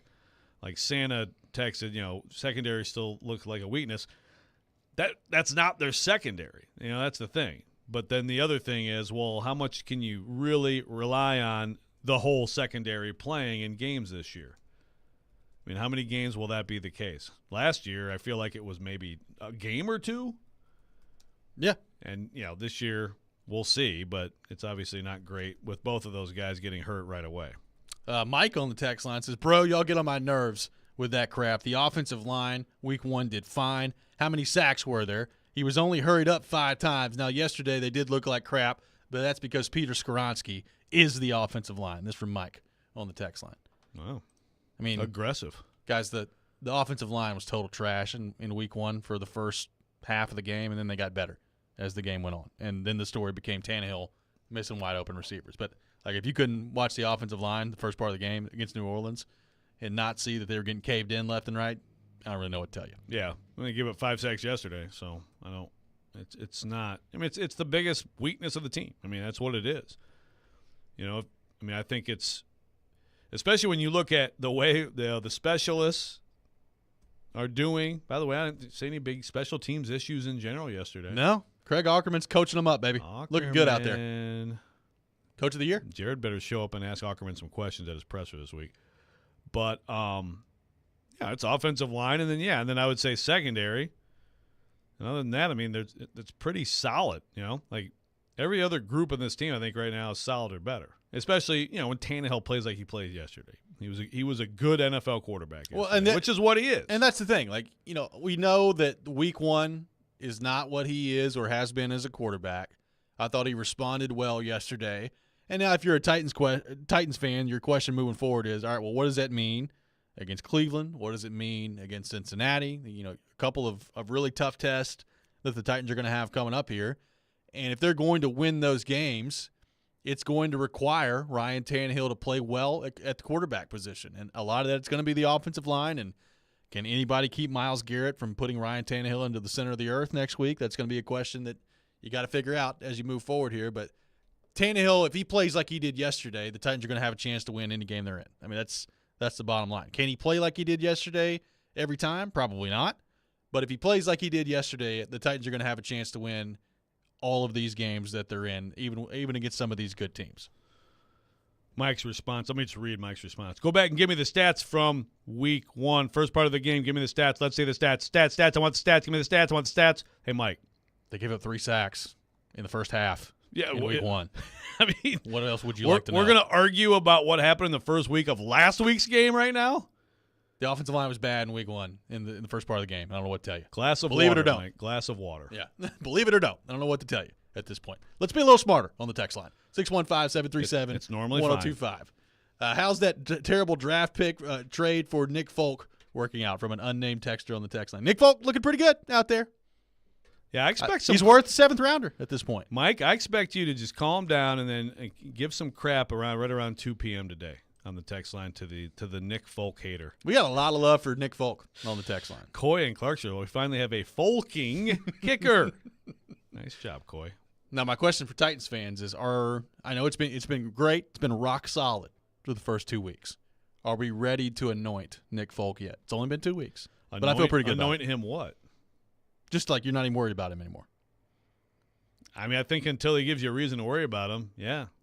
I know. I'm just saying there's been a lot of reasons to worry about kicking around here in the last 5 years. I mean, I don't know what you can do. 7 for 7, and he's looked great. He's just like, this is what I do. Well, the other thing is, like, not only has he made all of them, but it's been pretty much right down the middle. Like, it's not even been close, which has been very encouraging. I mean, Randy had some good stretches, but he would mix in that clunker just enough to make you worry, and then also, of course, he just didn't. He wasn't even going to try anything from, past 52.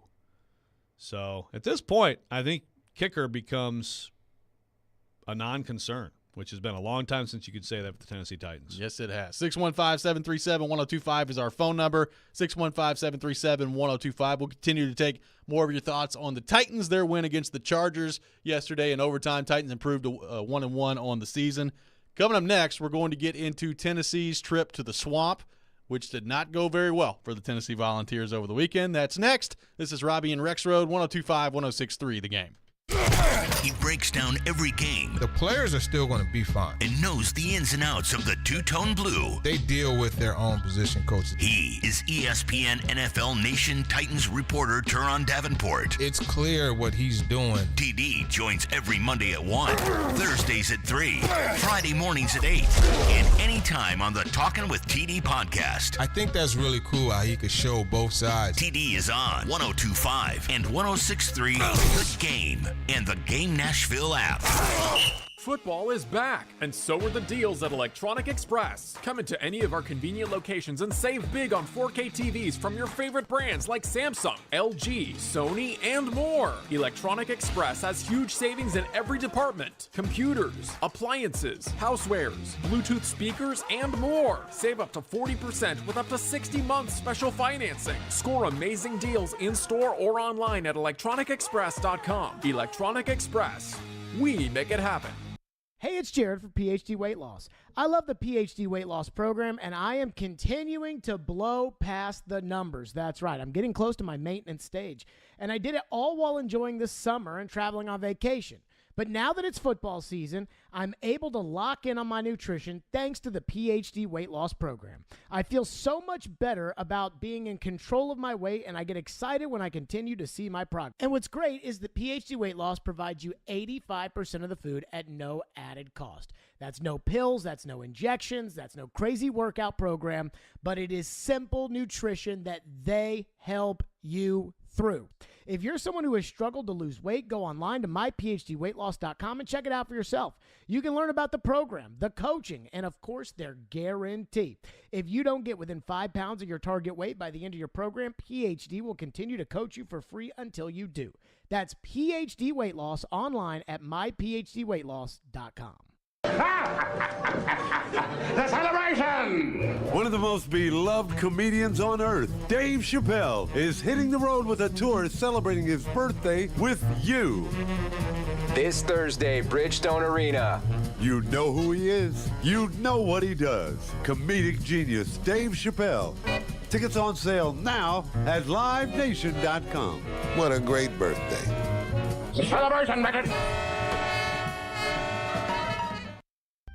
It's time to celebrate this fall and unleash the beast. Monster Brewing proudly presents to you Beast Unleashed. 0 caffeine, 0 sugar, all the adult beverage fun.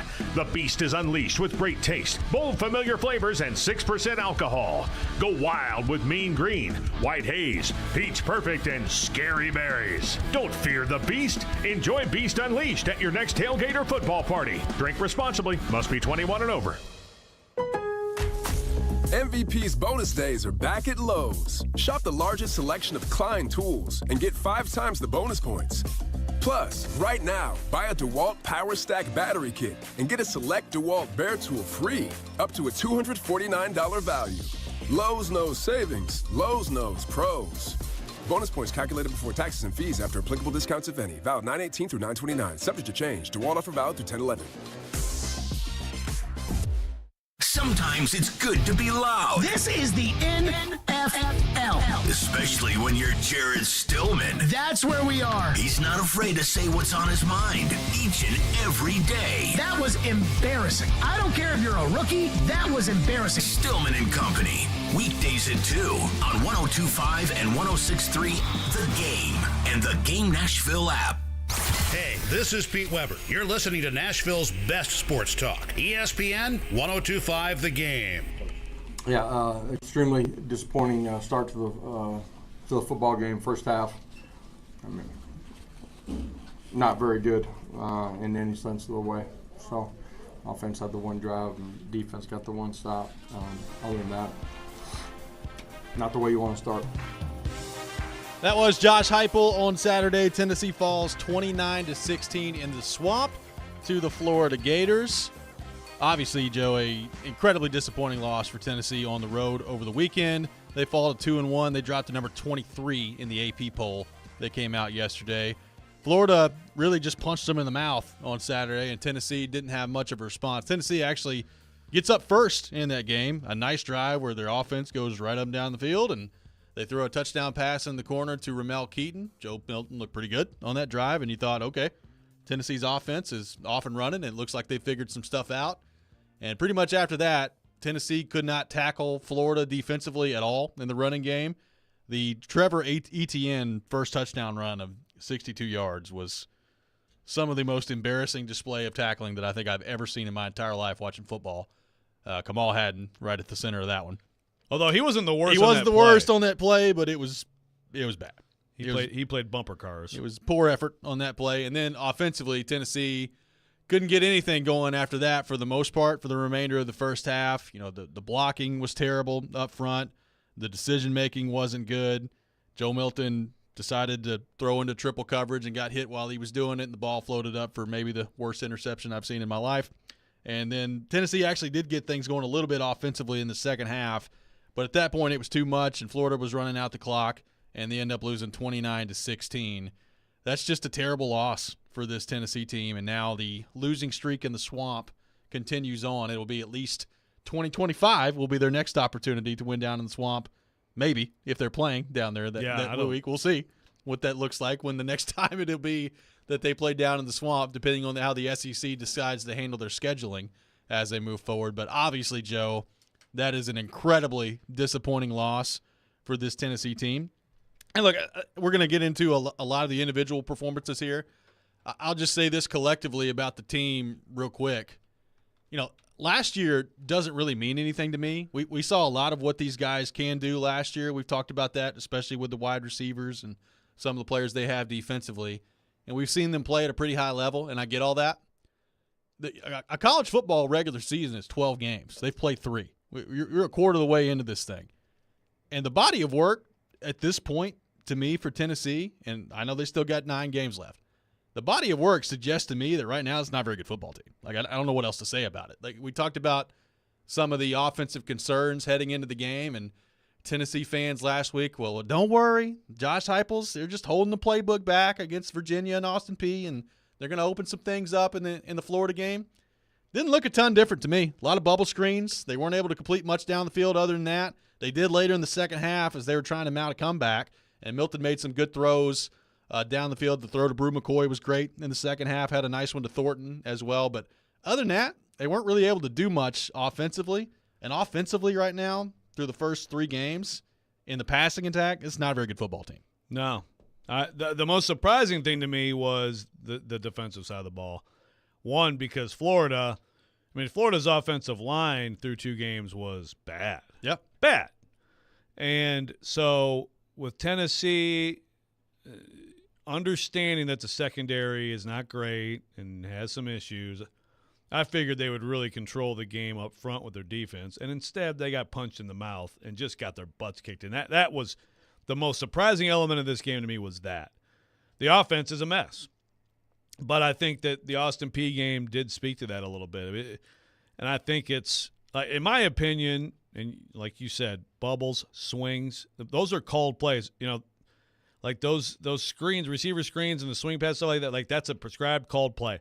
And that's, to me, called way too often. And there's not enough of Joe Milton being able to use the middle of the field. And, the deep shots are fine, but, like, you have to be able to run the whole offense. And to me, it looks like they are afraid to let him do that. Now, maybe it's protection as much as him, but I'm really concerned about where this thing goes from here. If they don't, to me, live with some mistakes. I hear you on that pick. I'd like to see that play out if he doesn't get hit, because I think it would have to be a really good throw. But he had Squirrel White. I mean, he had him. There were 3 guys around him, but he had him. Yeah, I mean, if you make a good throw, those 2 of them are just trailing the play. But to me, like, they're not letting him just play. They're afraid of something. If they're afraid of him making mistakes or whatever, then why is he in there? Yeah, see, that's where I'm going with this. Like, it feels like they don't trust him. And to me, it's a 6-year quarterback. He's a 6-year senior. And I know he's not played a ton of football. We talked about that last week. But if you don't trust Joe Milton to run your whole offense, I don't really know what you're doing. Like, I would rather you not trust the freshman and let the freshman play, if that's going to be it. Like, if you don't trust Joe Milton to run your entire offense and to be able to throw the ball over the middle field and make his reads and do all those things, then I'm not really sure why he's on the field.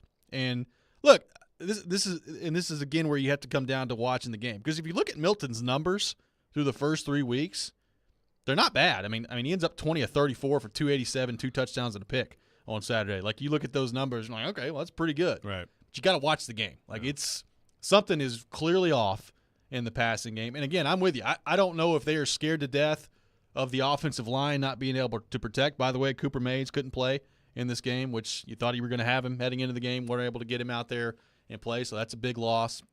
The offensive line was getting caved in the first half there in the passing game. There's no question about that. So I don't know what it is. I don't know if they're afraid of dropping back and what the protection could look like. I don't know if they don't trust Milton to run the offense. But if it's not trusting Milton to run the offense, the complete offense, and make those reads over the middle, I don't really know what they're doing with him in there. That's the takeaway I have from that game Saturday. Yeah, and, look, you could also make the case, but are you going to put the freshman in right now? Is he ready? You don't want to mess up Nico. I don't think that they should make a quarterback switch, to be clear. I mean, I think they need to trust Joe Milton more. And I just think they need to live with some mistakes in order to just use more of the offense.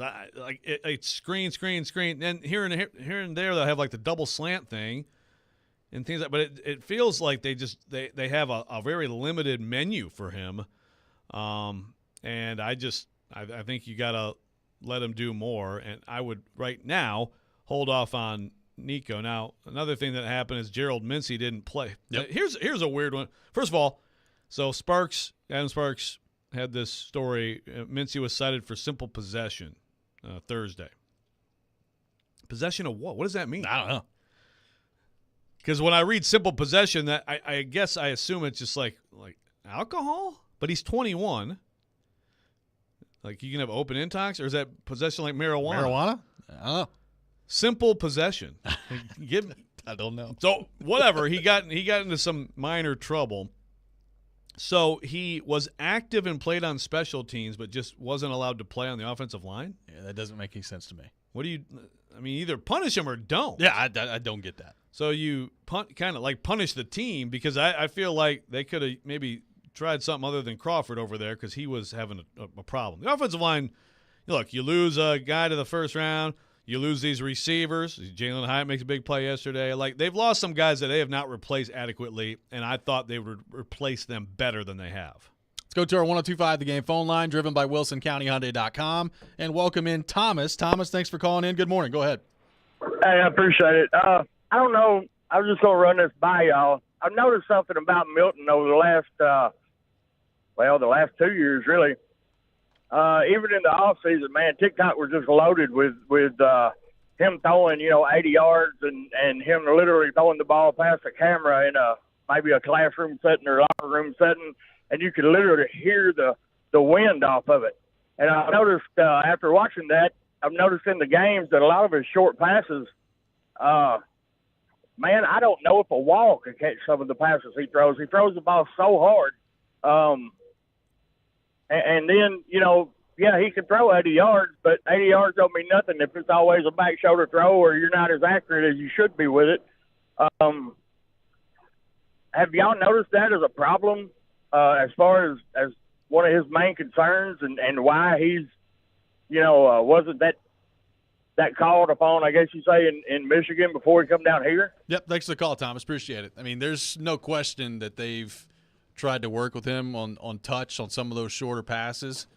And you go back to some of the drops in the Virginia game and the Austin Peay game, he's thrown some of them really hard. Now, I still think it's not like he's taking his receivers' fingers off out there. Either got to catch the ball when they're thrown his way, but that's certainly something that they've worked on. Look, in the middle of the game the other night, I was ready to make the quarterback switch. I'll be completely honest with you. I was ready to switch it. I've calmed down a little bit since then. I don't know that I'm ready to make the quarterback switch either, but I will say, if you don't trust him by now to run your complete offense, then it does kind of feel like a waste of time out there. Like if you're not going to trust Joe Milton, who is a sixth-year senior, to run your entire playbook, then I would rather see the kid. That's basically where I'm at in the quarterback competition. Yeah. I mean, I feel like at some point this season, for one reason or another, we'll probably see him. What you wanted to see him was like in blowout wins like against Virginia, but it may be a different circumstance. Another thing, we've talked about it some, but I'm watching Alabama at South Florida, and I know it was a sloppy day and all that stuff, but, man, I was not impressed with Alabama, who they're just going to try every quarterback until they can figure something out. But Alex Golesh, first year taking over a dead program, he was a really good OC for Tennessee. He's a really good coach, recruiter, everything. He's an impressive guy. Yep. And he added to Heupel's offense. And so now you have Joey Halsley, first time he's ever been a coordinator. He was an analyst just a few years ago. That's something to consider here too. You go from Golesh, Hendon Hooker, and for 2 years just a really great partnership. And now you go Halsley, Milton. And I know that it's Josh Heupel's offense, but still, like, the OC is a hugely important job, of course, in any football program.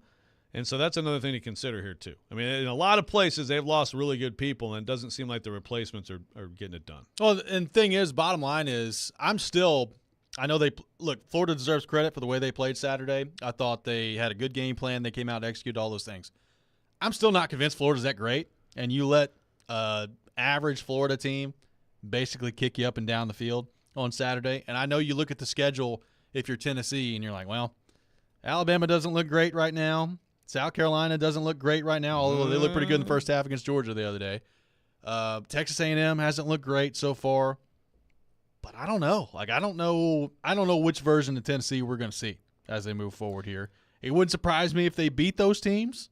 It also wouldn't surprise me if they dropped every one of those games based on the way that they played so far. The defense in particular plays way better at home. And so, I mean, I think they'll play a lot better.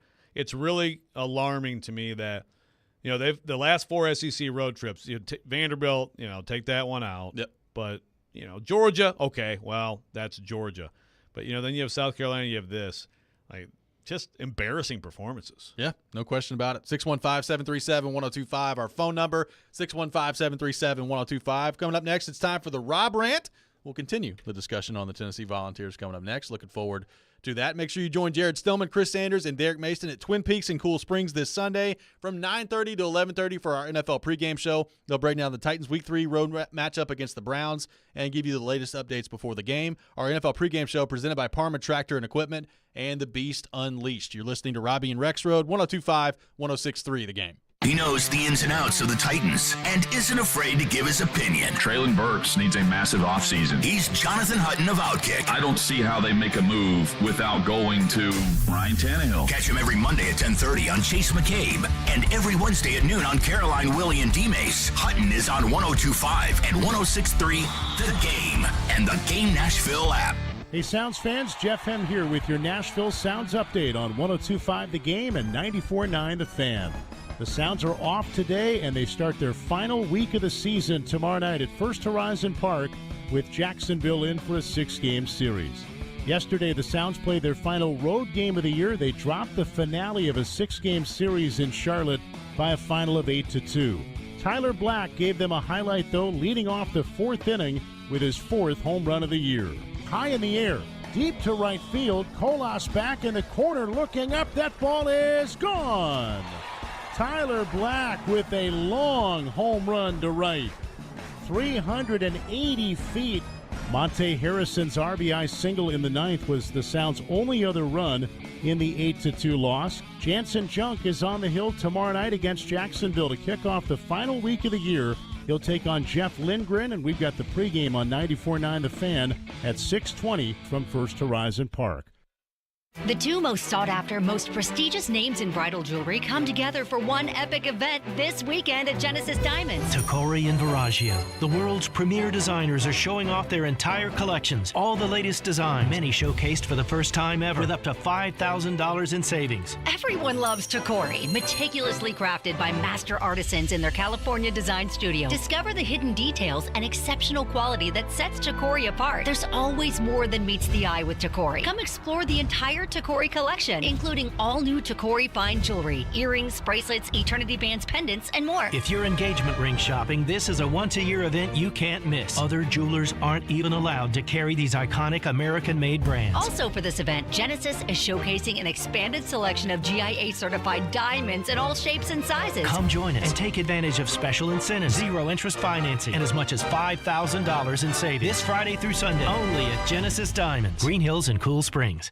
It's time for another Kubota Field event hosted by Coleman Tractor of Nashville. Our biggest sales event of the year will take place on Thursday, September 21st at the Nashville Gun Club during the Shooting Hunger Sporting Clays Shoot. Stop by our booth to learn all about Kubota, zero-turn mowers, utility vehicles, and more. Take advantage of Kubota's competitive financing offers, receive a coupon for up to $250, plus enter to win prizes. Try it and buy it at Coleman Tractor of Nashville during the Shooting Hunger Sporting Clays Shoot at the Nashville Gun Club, Thursday, September 21st. The event kicks off at 7:30 a.m. Nobody protects you from mayhem like Allstate. On the Pee Wee football team, you're carpooling to the game, and our backseat practice has your focus off the road. Go long! Not that long. And if you have cut rate car insurance, you'll be stuck on the sidelines for the season. So switch to Allstate. Save $468 and get better protected from mayhem, like me. National average annual savings of new auto customers surveyed in 2022 who switched to Allstate. In most states, prices vary based on how you buy. Subject to terms, conditions, and availability. Allstate Fire and Casualty Insurance Company and affiliates, Northbrook, Illinois. You're listening to Robby and Rexrode, presented by TJ Anderson Homes of Benchmark Realty on 102.5 and 106.3 The Game and the Game Nashville app. Don't make me angry. Sometimes you have to tell someone to pound sand. You wouldn't like me when I'm angry. This is the Rob Rant. Now on Robby and Rexrode. Yeah, extremely disappointing start to the football game. First half, not very good in any sense of the way. So, offense had the one drive, and defense got the one stop. Other than that, not the way you want to start. I do appreciate the competitiveness of the guys come out and compete and play in the second half. Still didn't play as clean as we need to, as well as we need to in a lot of ways, but they did fight. So we got to get a lot better. Hats off to give credit to Florida. They did a good job. But we got to get a lot better. We need to be cleaner. Open it up. That was a very disgruntled Josh Heupel after the game on Saturday. Tennessee loses 29-16 to Florida on the road. It is that time of the day, time for the Rob Rant here on Robby and Rexrode. You can check it out every morning at 7:45, the Rob Rant or the Rex Rant. Y'all got a couple different ways to go with this one today, both of them revolving around Josh Heupel. Number one, can Tennessee fans calm down a little bit? Because after the game, I found myself in conversations on Twitter about Josh Heupel and hot seat being the same word at the end of the year. And I thought to myself, my God. It's amazing. Like, I love Tennessee fans. I mean, you're my people. I love you. Most of you, I think, are really cool and really smart. There is a little bit of a portion of this fan base, though, that says some of the most asinine stuff I've ever heard of. And you started talking about Josh Heupel on the hot seat the other night. And some of them meant, like, right after the game. Others meant, like, could there be a point where he gets on the hot seat this season? To me, both of the answers are an astounding no and a resounding no on that front. He's not – guys, he went 7-6, took over a god-awful program, god-awful team, and then last year was 11-2. He's not going to be on the hot seat. There's not a scenario outside of, like, some massive scandal. There's not a scenario where he's going to be on the hot seat at any point this year. So can we drop that part of it after the loss? Look, trust me, I get it. It was a frustrating night on Saturday. It was one of those ones where – you sit up late at night, Joe, and you find me just looking at the edge of the wall over there trying to figure out what in the world just happened. But can we calm down a little bit when we start to have some of these discussions? Because that's how some of this stuff with Tennessee football gets amplified, is when the fan base goes nuts a little bit. So let's chill a little bit on the Josh Heupel hot seat talk after one loss to Florida on the road, please. Now, having said that, I would like to throw this question out to Josh Heupel on Saturday night. What in God's name were you doing calling that timeout at the end of the game? Thank you. Because we know what happened after that. They call the timeout, and then Graham Mertz backpedals, trying to take a knee, blow some more clock that way, and he gets hit in the head, and all of a sudden fight breaks loose, and Kamal Haddon's out there squaring up. And the only time he turns his head around the whole game is when he's trying to punch somebody out there with that has a helmet on the field. Like, it's just such an avoidable situation if you're Josh Heupel. He tried to explain it after the game. By the way, there's a microphone of him apologizing to Billy Napier in the middle of the field after the game for doing that. And then in his post-game press conference, he's like, well, we could have maybe taken a shot to the end zone had you gotten the ball back. And then I don't know if we had enough time for an onside kick or not. Apologize. Yeah. You know what? Apologize publicly right there. Yeah, I mean, it was just a really stupid decision by Josh Heupel. And then obviously – frustration boils over and stupid stuff from Tennessee to end the game there. But two things there. Chill on the Heupel hot seat talk. It's stupid. And why in the world is he calling a timeout at the end of that game? Makes no sense to me. Yeah. It's pettiness. And, Coach pettiness can be a lot of fun. I mean, Colorado State this last week, that's all fine. By the way, Colorado State, man, they blew it also. It got a little dirty in that game for them, but it's just meaningless, needless pettiness from Josh Heupel in that game. I've seen it before. I mean, coaches, I've seen this before. I mean, shoot, I covered Mark D'Antonio for a long time. He did that a few times, or he'd call a timeout, on a pointless, just to and then everybody's, Yeah. But when it leads to something like that, you're like, oh God, they should have just gotten out of there. But yeah, the Heupel Hot seat. That's amazing. Message Board Geniuses Message Board Geniuses, which is a great account. Like, basically, they just turned into the Tennessee fan experience Saturday night. There are some meltdowns going on. Yeah. Absolute meltdowns going on. And now, look, I will say there is an interesting situation that they now find themselves in. And I thought about this in the immediate aftermath of the game. So much of the conversation is going to be on the defense and how bad they were on Saturday, and obviously the quarterback as they move forward here. You look in that game, Jalen Wright's getting the ball, Jabari Small's getting the ball. Dylan Sampson didn't get one touch in that game. Not one touch. And now Dylan Sampson's on Instagram yesterday posting a story of this cheetah that has been uncaged from a cage, and now Tennessee fans are like, good Lord, is he about to transfer? What's going on there? What does that mean? So now you got some running back drama in your room, Joe, after the one game in Florida where Sampson basically not a part of things at all on Saturday. It's a tough job, right? It is. This is why if you can coach in the NFL, just coaching the NFL. I mean, it's tough, man. I'm surprised by that because Jabari Small is a nice player, and it's close with those two. But, man, Sampson, I feel like, has a little more upside. I agree. He's younger. So that is a little bit of a surprise. I want to read this comment on my column about the Vols and the Athletic real quick. I'll read a little bit of this to you. UCF fan rooting for Heupel to have a better go of it at Tennessee, but, man, watching that game gives me a lot of flashbacks. Not having a complete stud at QB, Milton like Dylan Gabriel isn't a bad QB, just doesn't have difference-making upside. But then the little things. Defense slowly but surely slips from suspect. Inability to manage a close game, complete lack of disciplines. One of the biggest issues at UCF was lost control of the locker room. The culture crumbled, eventually bled on the field through bad penalties and embarrassing behavior that cost the team. Hoping it's just a blip, but he's got to find a way that get the momentum turned around, et cetera, et cetera. I will say the lack of discipline, like the offsides jump. Yeah. Where everyone on that field has to know and has to tell each other they are just trying to draw us, right. And you jump there. And, look, the fall starts. That's lack of discipline, too. Also, there's some credit to the Swamp on that a little bit. Primetime game in the Swamp. But, the honeymoon, I'd say, is over. The hot seat talk is a joke. Yes. I mean, my God. But the honeymoon of, like, Heupel walks on water. I mean, that's over. One of the key questions we had heading into this year for the program as a whole was how much of last year is Hendon Hooker and how much is the offense and what they're doing. And right now, the answer looks like a lot of it was Hendon Hooker last year. I mean, it's 3 games. I get it. There's time to turn things around here. And it's not like they've just been completely terrible. But right now, if you had to divvy it up, my answer would be a lot of it's Hendon Hooker last year is what we saw. Hendon Hooker was incredible. He was just a great player, and you just can't count on that all the time. I think Nico has a chance to be special in this offense eventually, But, yeah, Hendon Hooker is going to be appreciated more as time goes on. Like I said, I still, the defense and the way they played was really alarming. I think you got to start looking at some changes in that secondary. Yeah. And there's no way that Kamal Hadden could be your best option. If he is, that's not very good news for the rest of that secondary out there. I think you got to start looking at some younger guys. I mean, I know it's not like wholesale change time. You have one loss in the season, but that's where I'm concerned because next year they're going to have an incredibly talented team. With Nico as a sophomore, they have a chance to be really good.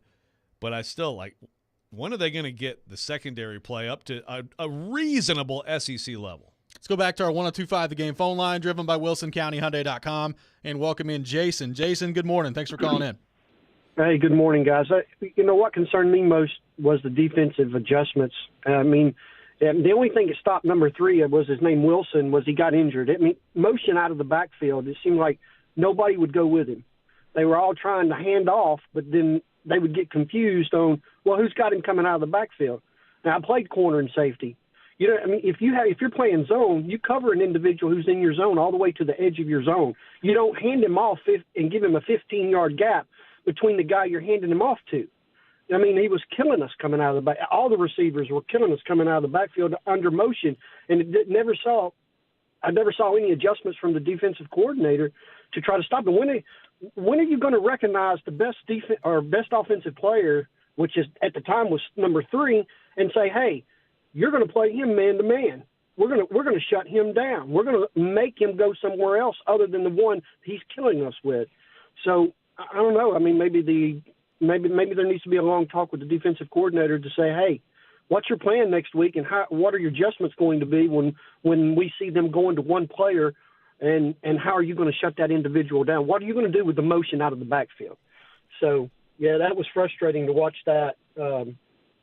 They just didn't make the adjustments necessary to slow them down out of the backfield. Thanks, guys. Yep, thanks for the call, Jason. Appreciate it. Coming up next, we'll be joined by Corey Curtis from News 2. We'll get his thoughts on the Titans' win yesterday against the Chargers. You're listening to Robby and Rexrode, 102.5, 106.3 The Game. All the big plays. Rebound, try out in front, and Saros covers it up. All the big stories. Andrew Burnett reportedly hired as the next head coach of the Predators. All in one place. We are Nashville's best sports talk. 102.5 and 106.3. Checkered flag is in the air. Comparing goalies to running backs. 46-27 Vanderbilt. Does this group of players need The Game and the Game Nashville app. ElectronicExpress.com. We make it happen. Oh, Charlie's, that's where you'll find me. That southern flavor got me saying, hey, y'all. Yum, yum, got some fun. Share with the ones you love. Don't you want to roll? At O'Charlie's, we thought you'd enjoy a little country rock and rolls. The warm, buttery, delicious kind. Served free with every meal. O'Charlie's. Oh, that's good. Yum, yum, got some fun. Charlie's, born in Nashville, and it shows. This year, Boys and Girls Club of Middle Tennessee celebrates its 120th anniversary. Through time, BGCMT continues to evolve to enable all young people, especially those who need us most, to reach their full potential as productive, caring, and responsible leaders. Because of your continued support, BGCMT has remained strong and is committed to supporting our youth and solidifying our mission and culture in new exciting ways for 120 years. Visit bgcmt.org today. Your home reflects you, your style, your choices. That's why purchasing a home is not just financially significant, it's personal too. At F&M Mortgage, we understand clients need a loan that's just as personal, one that fits you with service from a local lender who lives right here. Yes, we offer competitive rates and low closing costs, but we also know home financing should be more than just numbers. Come see us at one of our branches or online at myfmbank.com. F&M Bank, banking made easy on purpose. Member FDIC, equal housing lender. Are you ready to get pumped up and show your support for the MTSU Blue Raiders this season? Get ready to experience the thrill of cheering them on inside the legendary Floyd Stadium. And the best part? Season tickets are available at an unbeatable starting price of just $99. Don't wait any longer. Head to goblueraiders.com/tickets to secure your spot and join us in cheering the Blue Raiders to victory. Let's go Blue! Prescriptions require an online consultation with a healthcare provider who will determine if appropriate. Restrictions apply. See website for details and important safety information. Subscription required. Price varies based on product and subscription plan. Hey guys, did you know there's a generic form of Viagra that works just the same, but is 95% cheaper? And you can get it online? Just go to hims.com/joy. Through Hims, you'll get a free medical consultation, discreet shipping if prescribed, a 100% online process, and trusted generic alternatives to the name brands at up to 95% off. That's right, get generic for Viagra, the same active ingredient as brand name Viagra, but for 95% less. It's the same medication, still prescribed by a licensed medical provider, but with zero copay, no expensive appointments, and no awkward face-to-face conversations. To start your free online visit, you need to go to this exclusive address, hims.com/joy. That's hims.com/joy for your free online visit. hims.com/joy. Now, your Game Center update. This Game Center update is brought to you by BetUS Sportsbook, a casino celebrating 30 years by offering the industry's biggest 125% sign-up bonus. Get started at BetUS.com. I'm Nick Keiser. The Titans picked up their first win of the season yesterday over the Chargers, 27-24 in overtime. Quarterback Ryan Tannehill had a bounce-back performance, throwing for 246 yards and 1 touchdown. So how did he feel about his game on Sunday? Once I was able to make those corrections with my teammates, with the coaches, I was able to put it behind me and get going for the next week. You got a long season. You can't harbor good things or bad things, right? We came up with a big win today. We'll celebrate it tonight, enjoy it tonight. and then tomorrow we'll start getting ready for the next one. And over in Murfreesboro, the MTSU Blue Raiders took down Murray State 35-14 to pick up their first win of the campaign. The Blue Raiders are now set to host Colorado State this Saturday. Meanwhile, down in Atlanta, Marcel Ozuna smashed his 35th homer of the season. The Atlanta Braves now have 4 players who have hit 35 or more homers in one season. They're the first MLB team to accomplish this feat. You're listening to 102.5 and 106.3 The Game. Live from the Hiller Plumbing, Heating, Cooling, and Electrical Studios. WPRT-FM Pegram, WPUC HD2 Laverne. Nashville's exclusive home for the Nashville Predators. 102.5 and 106.3. 79-52 Vanderbilt. And I think he's going to coach Shot by Cheryl. You're going to see more moves. The Game. A Cromwell Media Station. Mixing sports and a little bit of fun. This is fun! On your morning drive. This is Robby and Rexrode. With Robbie Stanley and Joe Rexrode. Presented by TJ Anderson Homes of Benchmark Realty. On Nashville's best sports talk. 102.5 and 106.3 The Game. And on the Game Nashville app. Ladies and gentlemen, it's showtime. Welcome back in. Final hour, Robby and Rexrode, 102.5, 106.3 The Game. Robbie Stanley, Joe Rexrode, Nick Keyser here with you on this Monday morning. Titans win 27-24 in overtime yesterday against the Chargers. And to help us talk more about that, we go to our 102.5 The Game phone line, driven by WilsonCountyHyundai.com, and welcome in our good friend Corey Curtis from News 2. Corey, good morning. How are you doing? I'm on Caleb Williams' watch, so I'm good. Yeah. Oh, here we go. Probably should be on Caleb Williams' watch. It's been rough so far for the Chicago We all Bears. are losers this weekend. That's all true. of us. That is true. What are you talking about? I started this show singing the Lions fight song. That's what I'm looking for my Lions, baby. Get all the fans excited. Yeah. Get them all lathered up and blow it. Now, I'm pumped, Corey. Do you know what the Lions' new theme song is? Wah, wah, wah. Pretty good.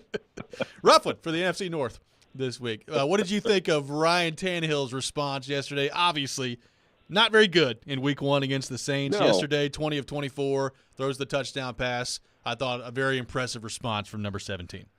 It wasn't surprising. I mean, you know, the overreaction to last week. I mean, you're right. He was terrible last week. We all knew he was terrible last week, but we all knew he's also played a lot of good football for this team. And so if you didn't expect him to play better, I don't know what to tell you.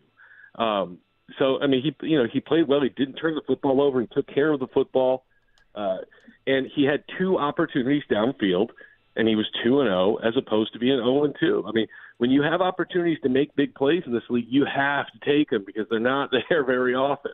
And so, you know, he played a pretty flawless game for this team. It's the game he needed, and it's the game they needed. You know, he did what you need your quarterback to do. He stepped up, and, you know, what's the one word we always talk about that we always question with him is he elevated. He elevated the team yesterday, and that was great to see. Yeah, I mean, look, I figured that he would bounce back, but I will say, Corey, watching that protection early, I wasn't sure wasn't sure he'd have a chance to bounce back. You know, I mean, it was rough. They put in Dylan Radins, and it's 2 straight weeks now that early on protection issues are all over the place, and then it gets better. Why do you think that is? You know, it's a really good question because we saw it in the preseason as well, too, right? I mean, it's kind of gone on as we've gone along. Now, they did replace Xavier Newman. Xavier Newman got an opportunity and really went belly up. I mean, he really went belly up. And it was nice to see Dylan step in because I wasn't sure. You know, guys come back from those knee injuries and just never know what they're going to be. And, you know, he stepped in and he did okay. But, you know, maybe it's the communication issues and that they kind of get better as the game goes along with what they see. I'm not sure. I mean, that could be one explanation for it. I thought once again, Andre Dillard was okay. I mean, especially in the run game. I thought, you know, I don't watch his like PFF does, but when I do focus in on him, I think he's been all right. But yeah, that group has got to find a way to start faster. I know Coach Vrabel has been harping on that for a while, but they rushed for 150 yards. They threw for about 250 yards. Hard to complain with much. What did you make of first off the play that I thought changed the game was the Burks play down the field, Absolutely. 70 yards. It just felt lifeless before that for the Titans. Mhm. You hit the big play. What do you make of him as a deep threat option for the Titans moving forward? Because Burks is not really a burner, as they say, but I mean there's plenty of tape now at this point in his career of him getting behind the defense and making big plays down the field. What do you make of what that can mean for this Titans offense as they move forward? Jerry Rice wasn't a burner either, and he found a way to shake free a few times. So I think, there's some nuance to it. But I also think, he's got size and he's got length.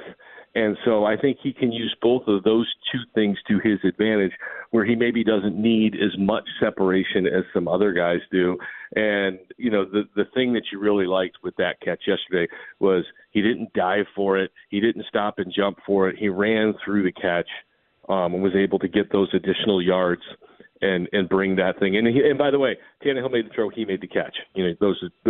Both those things have to happen. Moving forward, Robby, those things have to happen. That's why you draft that guy in the first round, is to make those plays. So do I expect to see that, that play every week? Maybe no, maybe not that play every week, but do I expect him to make a play every week that helps change the outcome of the game? Yes, because that's what you drafted him to do. He has to do it for this football team.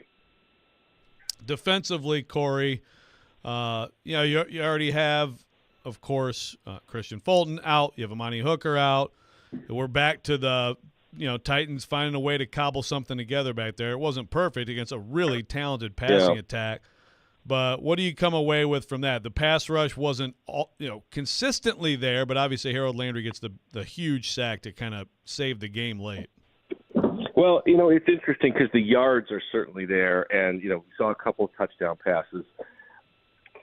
But then Harold Landry has a huge sack on third down. Jeffrey Simmons has a huge sack on third down.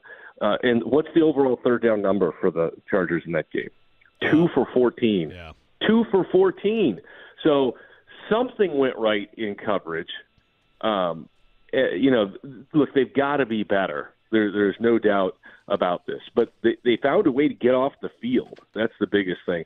But they do, with that pass rush, they do need to find a way to be stickier in coverage.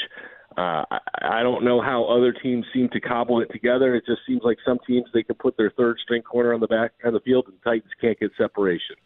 So they got to coach them up. That's all I got. I don't know what else to say. But with that pass rush, they shouldn't have to cover for that long. And so those guys, you have to raise the expectation for those guys to just be better. But, it's tough when your first-round pick can't play. Now your second-round pick can't play. I mean, they run into this all the time. These high-invested players that they've got who can't contribute to the football team. Corey Curtis with us here on Robby and Rexrode. Corey, Derrick Henry, 25 carries, 80 yards yesterday. Spears with 8 for 49. What did you make of the way that Tim Kelly used the running backs yesterday, and what do you think the best formula for that is moving forward?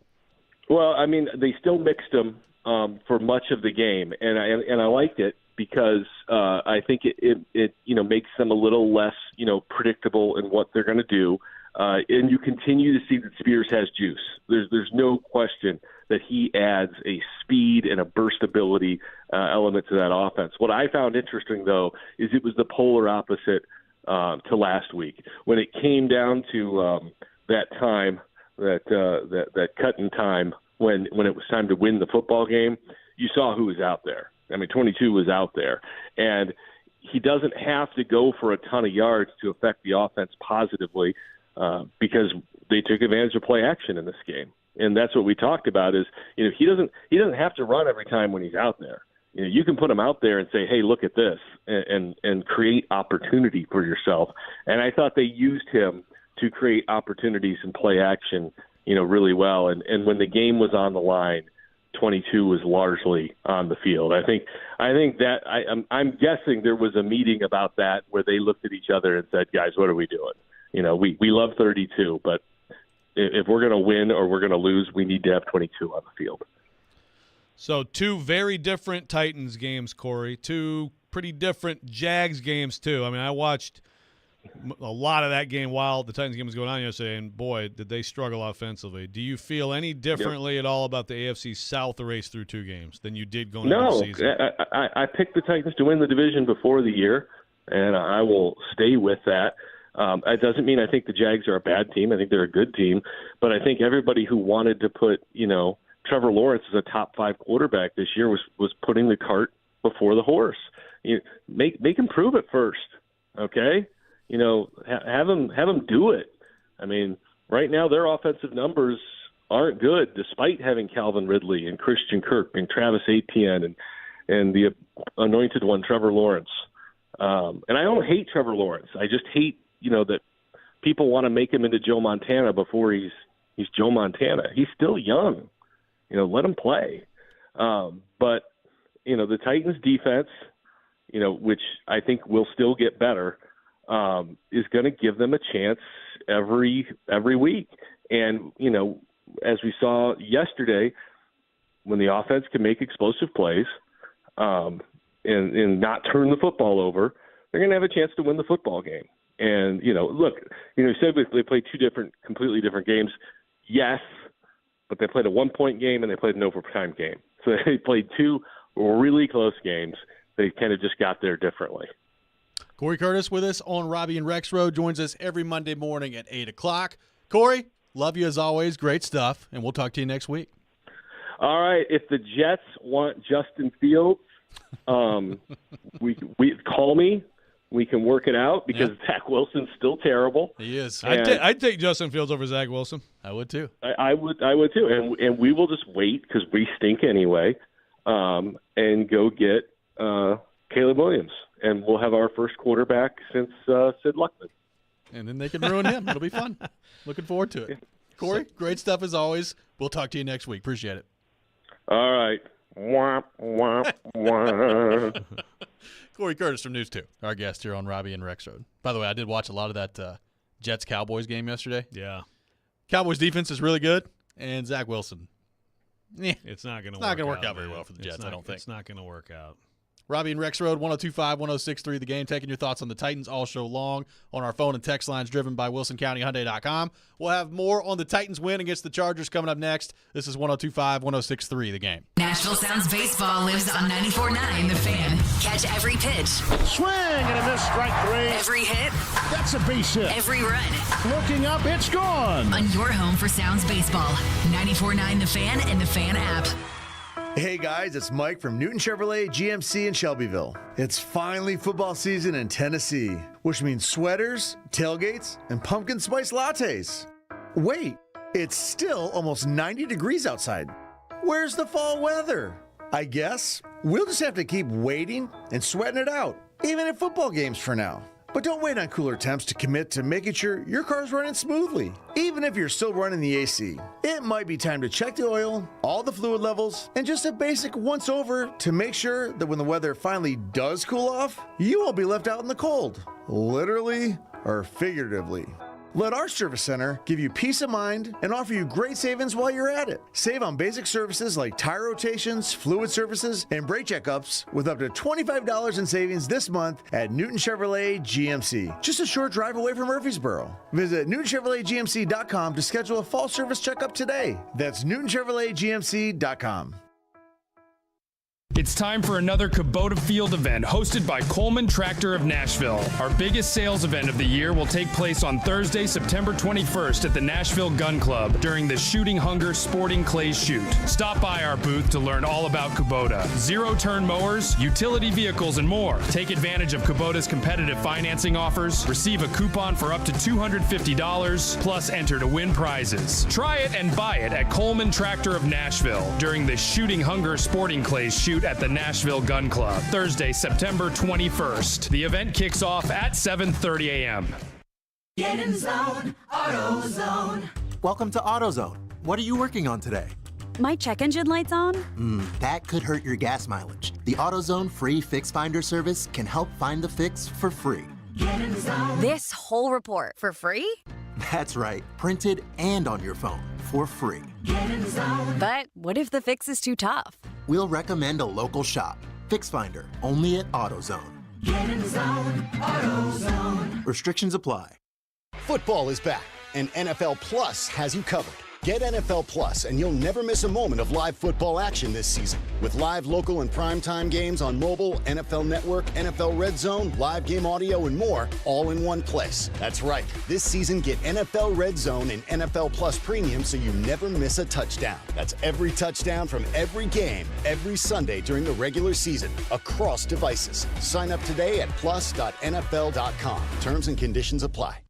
Prescriptions require an online consultation with a healthcare provider who will determine if appropriate. Restrictions apply. See website for details and important safety information. Subscription required. Price varies based on product and subscription plan.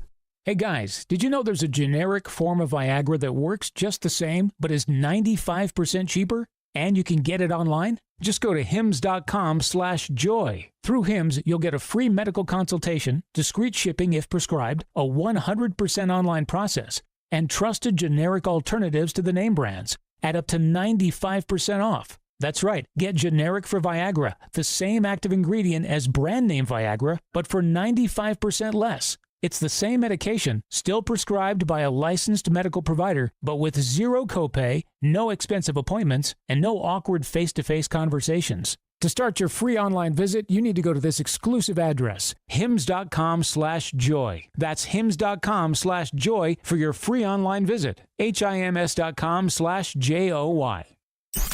Want to weigh in on the conversation? It's a brain booster. Slide into our DMs. Or just text or call at 615-737-1025. Our phone line is driven by WilsonCountyHyundai.com. Good morning. You're locked into Robby and Rexrode, presented by TJ Anderson Homes of Benchmark Realty. I have the radio on. I'm listening to 102.5 and 106.3 The Game and the Game Nashville app. What did you think of Ryan Tannehill's response yesterday? Obviously, not very good in week one against the Saints yesterday. 20 of 24, throws the touchdown pass. I thought a very impressive response from number 17. It wasn't surprising. I mean, you know, the overreaction to last week. I mean, you're right. He was terrible last week. We all knew he was terrible last week, but we all knew he's also played a lot of good football for this team. And so if you didn't expect him to play better, I don't know what to tell you. So, I mean, he played well. He didn't turn the football over. He took care of the football. And he had two opportunities downfield, and he was 2-0 as opposed to being 0-2. I mean, when you have opportunities to make big plays in this league, you have to take them because they're not there very often. And so, you know, he played a pretty flawless game for this team. It's the game he needed, and it's the game they needed. You know, he did what you need your quarterback to do. He stepped up, and, you know, what's the one word we always talk about that we always question with him is he elevated. He elevated the team yesterday, and that was great to see. That was Corey Curtis from News 2 on with us in the last segment discussing the performance of Ryan Tannehill yesterday. Titans win 27-24 at home against the LA Chargers. I got some tickets to give away. A family 4-pack to see the Nashville Sounds take on the Jacksonville Jumbo Shrimp at First Horizon Park. Coming up this Thursday, be caller number 3, 615-737-1025. Our phone number, 615-737-1025. Joe Tannehill, very impressive yesterday. 20 of 24, 246 yards, 1 touchdown, no picks. As Corey said, no turnovers for him yesterday. A quarterback rating of 123.3 for Ryan Tannehill. Very impressive response from number 17 after a bad week 1 performance. As you said with Corey in the last segment, it looked like early on that it was more of the same for the Titans offense. The protection was breaking down. Tannehill was getting hit left and right. He got sacked 3 times in the first half. And then they hit the big play to Traylon Burks for 70 yards down the field. And it just kind of felt like the Titans offense opened up a little bit after that. But overall, what did you make of Ryan Tannehill and his performance yesterday? Yeah, I mean, I think the last 3 quarters, it was some of the best he's played. When you consider the pass rush, what it had done. Remember, last week, I don't know if this is the case or not, but it looked like there was some effect on him from the pass rush. You know, misses some throws you always expect him to make. Yesterday, even though the Titans got better, he got hit a lot, and he got rushed a lot, and he was tremendously efficient. And just, you know, the big throws, you change the game with a 7-yarder. you also jumpstart your offense while you're trailing 21-17 in the fourth with another one, 49-yarder to Chris Moore. The pass to Hopkins rolling right sets up the game winner. You throw in a little option keeper for a TD. Just all around efficient, tough, really excellent quarterback play. So that's what it's going to take for the Titans to win football games this year. And so you go from, and it happens all the time in the NFL, but you go from a week earlier, it's terrible and it's like as bad as you can play, to a week later, it's about as well as you can play, really. It's not like we're used to seeing Ryan Tannehill hit a bunch of deep shots. I mean, everything he threw yesterday was on the mark. I'm trying to think. He had at least a couple, Wesco dropped one that would have been a first down. I don't know if there were any other drops. But, I mean, he only threw 4 incompletions the whole game yesterday. So there's at most 3 incompletions that would, I guess, be on him. I'm trying to even remember what the other incompletions were. Yeah, now it makes you want to go through it and chart. Did he throw Should a bad he have pass? had a perfect game? Did Ryan Tannehill throw a bad pass yesterday?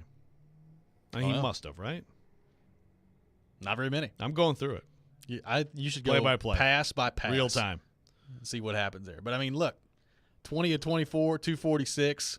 Some of those, as you mentioned, big-time throws. I mean, Next Gen Stats put this out there with the NFL and ESPN yesterday, but Ryan Tannehill's pass to Traylon Burks, the 70-yarder, it traveled 62 air yards, which is the most in the league so far this year on a completed pass. So, I mean, we talked last week about the arm strength for Tannehill.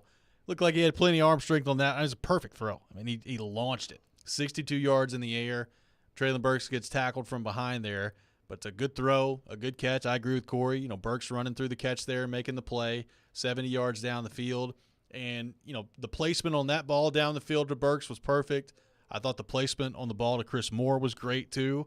He just looked like he was dialed in yesterday. And dialed in, Joe, in a game where the circumstances weren't always great. I mean, he was getting hit left and right yesterday. He ended up getting sacked 5 times in the game.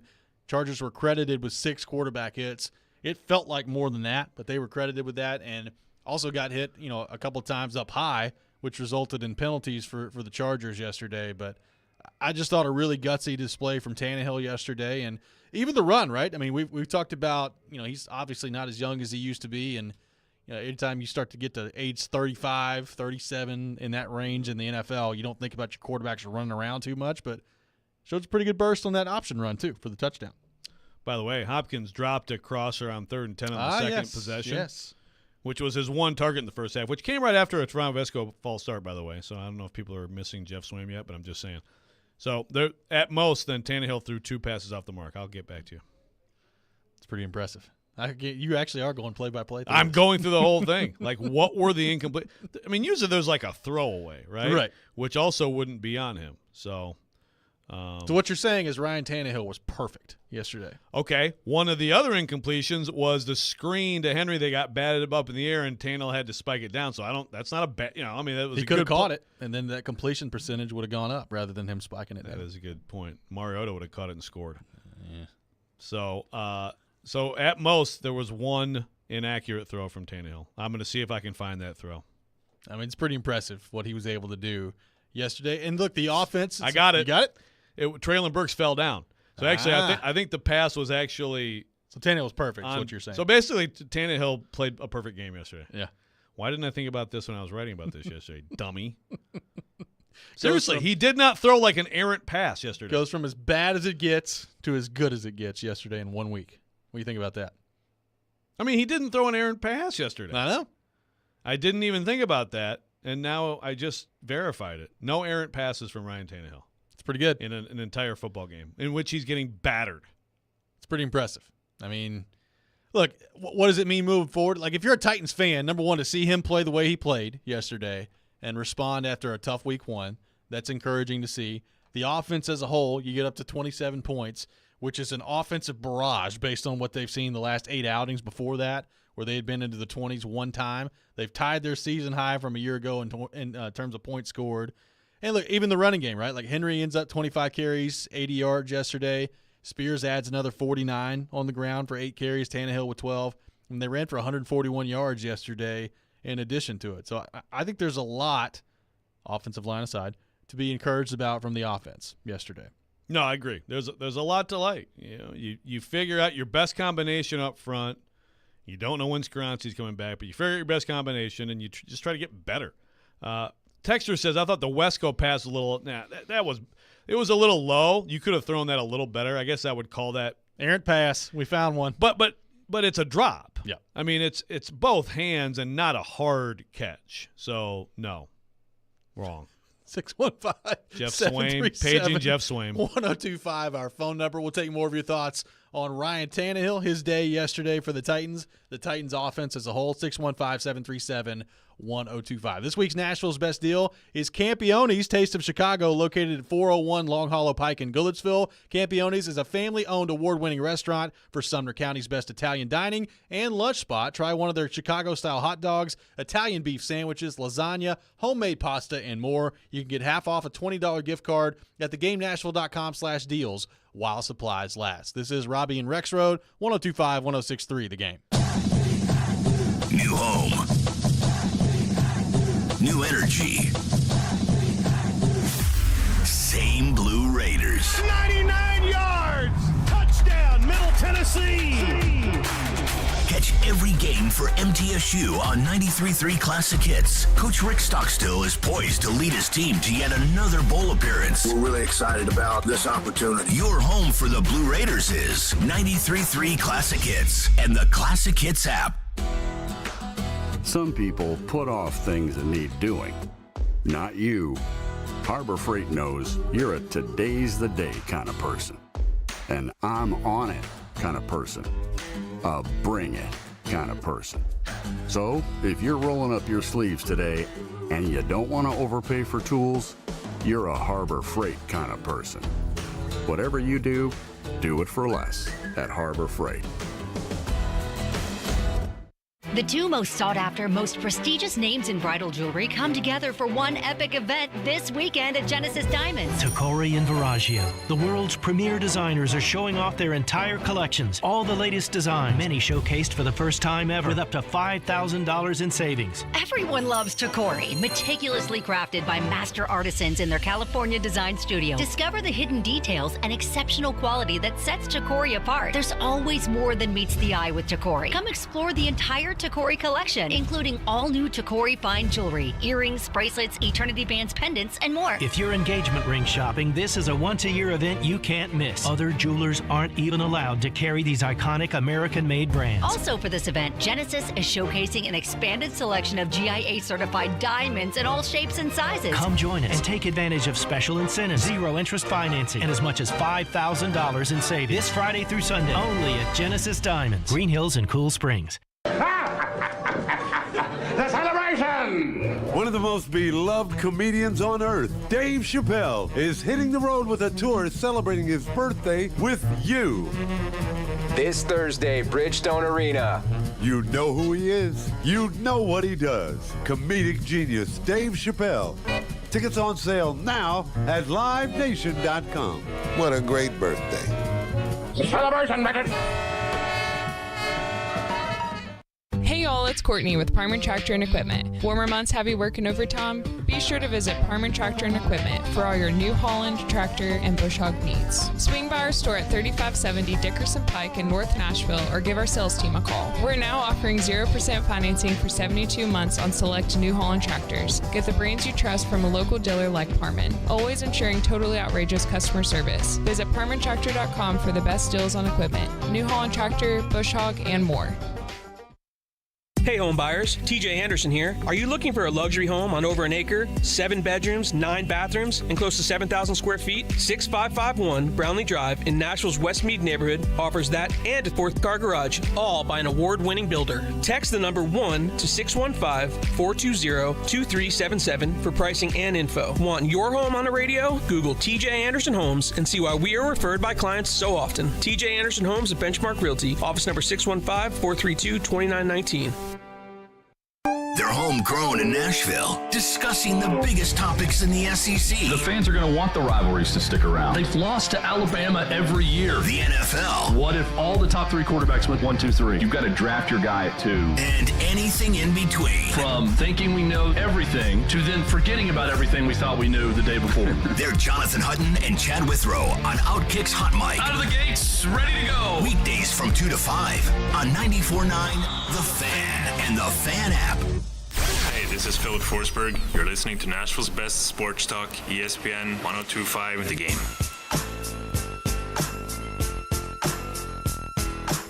Welcome back in. Robby and Rexrode, 102.5, 106.3 The Game, presented by TJ Anderson Homes of Benchmark Realty, helping home buyers and sellers in Middle Tennessee for 20 years. Robbie Stanley, Joe Rexrode, Nick Keyser here with you on this Monday morning. Titans win yesterday. They improved to 1-1 on the season. We're taking your thoughts on that, the performance of Ryan Tannehill yesterday. And, Joe, just the importance of getting a win, snapping an 8-game losing streak going back to last season. You get the win. You improve to 1-1. Jacksonville loses yesterday. Indy and Houston play in what I'm sure was an exciting matchup in the AFC South yesterday with Anthony Richardson getting hurt. Indy wins anyway. They improved to 1-1. So 3 teams in the AFC South at 1-1. The Texans at 0-2. But important for the Titans to get on the board yesterday to get that win out of the way. They got a tough matchup against Cleveland coming up on the road this week. We'll get into that as the week progresses here. But just important, I think, from a psychological standpoint to get the win. And based on Jacksonville, the way they looked yesterday against Kansas City, especially offensively, and I watched a lot of that game too, it's going to be a race this year in the AFC South. I mean, you don't want to overreact to week 1. Certainly you don't want to overreact to week 2 either. But I think it's going to be a race between those two all year long. Yeah, we focus a lot on the Titans' offensive line issues with good reason, but it's funny. Remember last week, the analytics suggested they were actually some of the best pass protection in the league, they did. Which is like, okay, so let's pump the brake on some analytics. But there's a lot of offensive lines in the league that are struggling. There's a lot more bad offensive lines than good offensive lines, and I watched the Jags yesterday quite a bit. They struggled. They struggled up front big time. I think that was the bigger issue, for Trevor Lawrence. So you manage this highly anticipated, Duval pumped up for the home opener with the Super Bowl champs, and you managed 9 points. The pool was flowing yesterday. The pool was milky as all get out, and you scored 9 points. And they're going to improve. They're going to have good weeks. He's very good. I mean, Ridley still, I like him a lot. Jacksonville's a good team, but, this idea that they're this top of the AFC kind of team right now, I think some people may be rethinking that. It's going to be a race, no doubt. That's the bottom line. It's going to be a race. And like we said earlier, man, if the Titans can get to 3-3 through 6 games, and I know the focus right now is on the Browns. It's just about the Browns, Robbie. But one game at a time. 3-3. I think they could be in pretty decent shape here, and I think that's attainable after that win yesterday. I mean, the Bengals right now, they're probably the biggest source of panic in the NFL, right? And they're coming in here a week from Sunday. The NFL on ESPN put this out there yesterday afternoon after the Titans win. Says the Titans have won an NFL high 23 games as an underdog since 2018. Mike Vrabel is nobody's underdog. This was the tweet from the NFL on ESPN. That is pretty impressive. 23 games as an underdog since 2018 that the Titans have won, and add another one to the list yesterday against the Chargers. It's they like being it. He likes being it. They like being it, and they'll be it again. What is it, 4.5 right now? Is that the line? Yeah. At Cleveland. Tough game. I'm excited to watch Cleveland tonight, but very talented roster. One thing Cleveland really leans in on, I know we have all week to talk about this, but running the football is a huge part of what they do. For sure. More than most teams, and that should play into the Titans' hands. Line's down to 4. Line's down to 4 already? Yeah. Oh, boy. Money's coming in. Careful. Vrabel, you may need to put some money on the Browns. Make sure you're an underdog Sunday. Get that streak up to 24 since 2018. Yeah. Well, it's funny because 2018, you think about week 2 of that season, the win over the Texans, that Deshaun Watson, by the way, that no one saw coming. I mean, I think most people saw their roster that day. They had, let me remember, Tyler Merritt's and was it Kevin Pamphile? Yes. At tackle? Yep. You had Kelly, Conklin, Luan all out. And you had and you should have been blown out.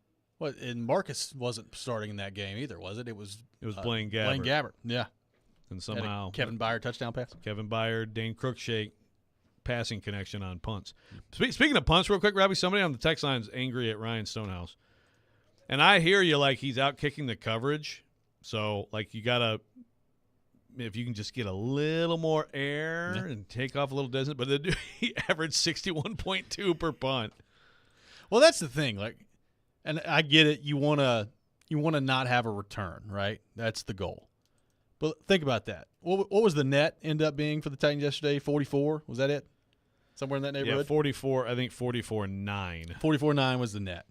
So, I mean, that's a good net. Still a pretty good net. 44.6. 44.6. It's still a pretty good net. Now, obviously, you're vulnerable to a big return. You're vulnerable to a big return that way, and you gotta figure that part of it out a little bit. But I mean, the guy averaged 61.2 yards per punt. I've never seen that before in my life. 5 punts, 61.2 yards per punt for Stonehouse yesterday. And again, the Chargers punter did not match him on distance. J.K. Scott, yep. But he put a couple that I think scraped the moon. So it was just like an amazing punting day. display. A punting day of glory at Nissan Stadium. Well, Nick Folk, 2 of 2 yesterday, the game winner. He's been perfect so far for the Titans. Koharski tweeting out yesterday, it's the first Titans kicker to not miss a kick or a PAT the first 2 weeks since 2018. So got to feel pretty good about Nick Folk right now, what he's been able to do. Also with the kickoffs, I think he's looked pretty good on that too. Yeah. No, he's fine. I think maybe some apologies are probably due at some point, at some time in the day. Maybe worth that 7th-round pick too in 2024. I would say so. I would say you stop worrying about that 7th-round pick at this point. Yeah, I think it's worked out pretty well for the Titans at this point. Look, this is a big win. I think who you beat matters too. The Chargers are a good team. I know they're 0-2, and the noise around Staley is going to start to get pretty loud as they move forward. And I just watched a few minutes ago a clip from his press conference yesterday, and it got a little testy between him and the media yesterday. He was going back and forth, and they were talking about the Jacksonville loss and whether or not that's still weighing down the Chargers. But, this is a big win for the Titans. It's never too early, Joe, in a 17-game season. It's never too early to start thinking about tiebreakers. Titans now have that over the Chargers. If it gets down to that in the wild card race, somebody was going to be 0-2 yesterday, and the Titans, I think that's a huge win to pull out when you look at the rest of their schedule until the break, because you got a Cleveland team who looked really good in week 1. We'll see what they look like tonight as they take on Pittsburgh in Monday Night Football. Either way, you're going to have a Cincinnati team that's going to be pretty desperate coming in here. They're going to either be 0-3 or 1-2. So either way, they're going to be looking to correct that hole that they've been in. Baltimore looks really good so far. You got them in London coming up in a few weeks. And look, even the Colts, I think the Colts have looked better than I thought for the first 2 weeks. We'll see what Richardson's health looks like by that point. But we've said it all along. Their offense is fun. It looks good. Yeah, it looks fun. And, maybe Jonathan Taylor, is he going to play? He's doing some drills. So we'll see what happens on that front. But we've always said if you could find a way to be 3-3 by the time that bye week rolls around, I think you'd take it. Now, obviously, if you're a Titans fan, you want to be better than that. I get it. But like if you're 3-3, based on the way the rest of the schedule sets up, you're going to give yourself a shot as they move forward. Oh, they got an in-season tournament in the NFL now? Yeah, they do. Yeah? Is that one? Oh, they got a bye in the tournament? Oh, okay. We're going to get back in Wow, it's kind of like the NBA. Should I go back to the dictionary? Yeah, dictionaries are overrated. Dictionaries have lowered their standards. Apparently so. Just like all of society. I guess so. But 3-3, get to that by the break, and I think you'll be in good shape. Now, having said that, we say this every year, like the schedule on paper looks like one thing, and then it plays out a different way. I mean, Tampa Bay already 2-0. Atlanta is 2-0. I mean, it's a different – I mean, even the Colts, they look better than I thought they would look to this point. So it's going to play out differently than we thought heading into the season. It always does. Lots of talk on the offensive line and the text line. Let's talk about some love for Radens. Yeah, Xavier Newman. I mean, I'm guessing it was the communication error that got Tannehill just blasted before he could even look at it. I think he took one step back and then it was just immediately over. So, a mix-up of some kind there. I don't know if that was on Newman, but Newman comes out. Radens was better than him. Radens was fine. He had the false start in the second half that you can't have. But, yeah, pretty impressive less than 9 months after an ACL. Can you guys compare the performance of the O-line after 2 games compared to last year? And yeah, like Luan gets hurt in the Buffalo game. They get blown out in that game. I think this offensive line will be better than last year's offensive line. Question is how much better, because it's a long way to go. And I still think some shuffling could be ahead. Don't forget, there's a right tackle coming back, so there's more depth that'll be around. And Hubbard has been okay. He's been I mean, he got toasted by Bosa yesterday, but people get toasted by Bosa if they're singled up with him. You know? Well, and the big question I have on the offensive line in the immediate future is how quickly is Skoronski going to be able to get back with the appendectomy? You know, is that going to be something where he's able to return to practice and play next week? Is he going to be out for a couple of weeks? Like, what does that look like with Skoronski and his availability? They need him these next 2 games. Yeah, those things are I mean, I think you can be in pain for quite a while after one of those, but I know people have at times returned pretty quickly. So how was the incision? I don't know. Yeah, how'd that go?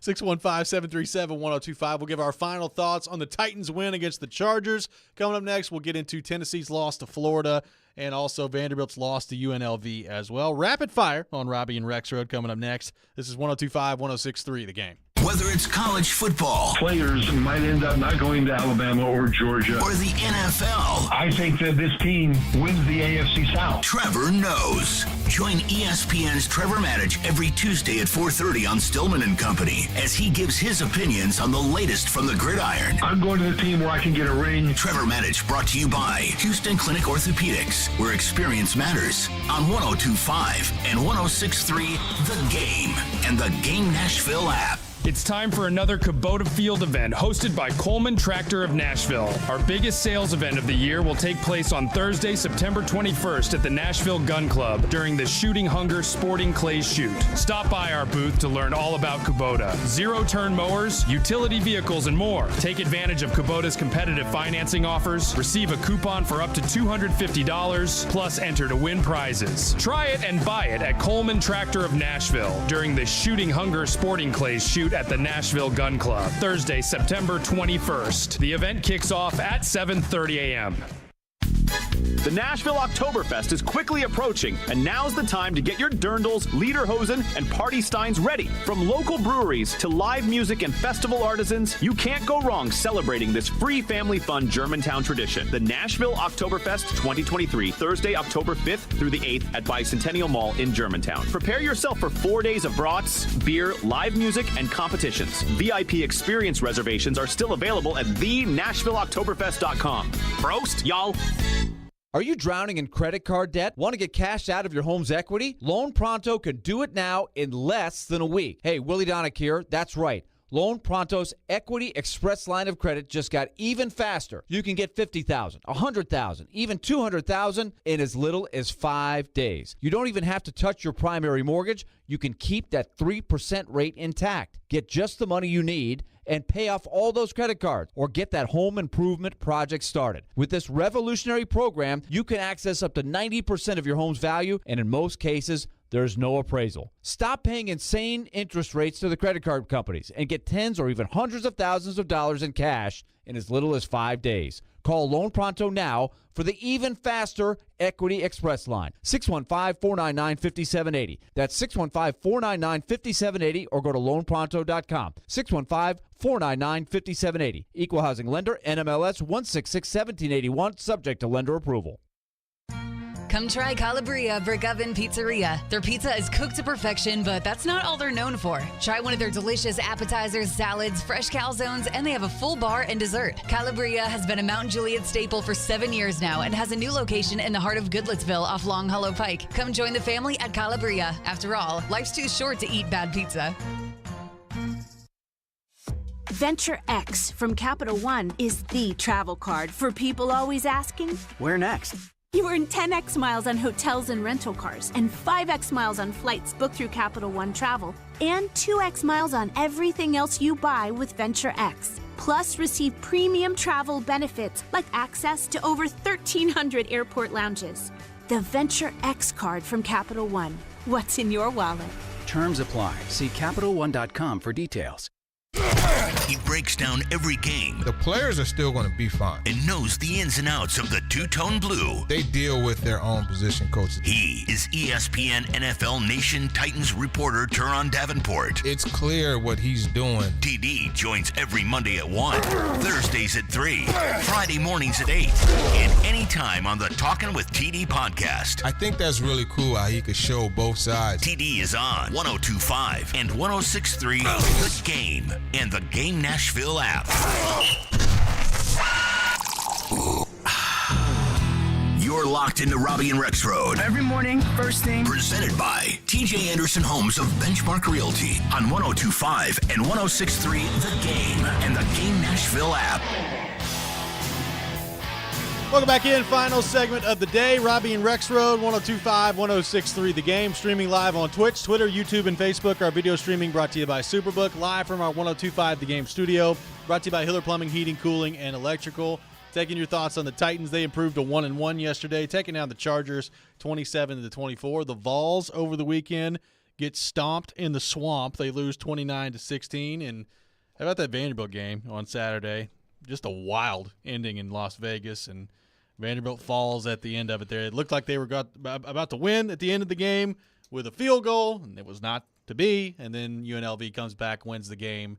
That's a pretty tough loss for Vanderbilt on Saturday. Yeah, I mean, you're up 17-0. You're down 30-17. Yep. You come back, you get a pick, and you're set up to win it. And, yeah, I mean, there's a lot to the finish of that game, including I thought they should have gone to the left hash because the previous kick that was made really had to hook in, and this one may have if it was 15 yards further away. But then they call a timeout on defense. I mean, just a brutal loss, although – two long-time Vanderbilt loyal supporters, I always ask in these situations. Robby Bourne of the Titans, I think he said, top 10 maybe, and Jimmy Wyatt said doesn't make his top 10.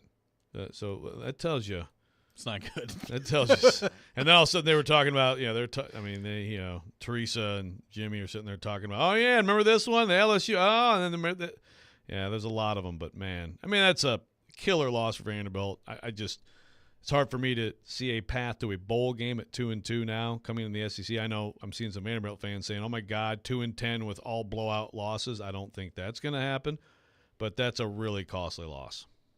Well, I don't think it's going to happen either. Now, I will say I would doubt if they're going to be favored to win another game the rest of the year.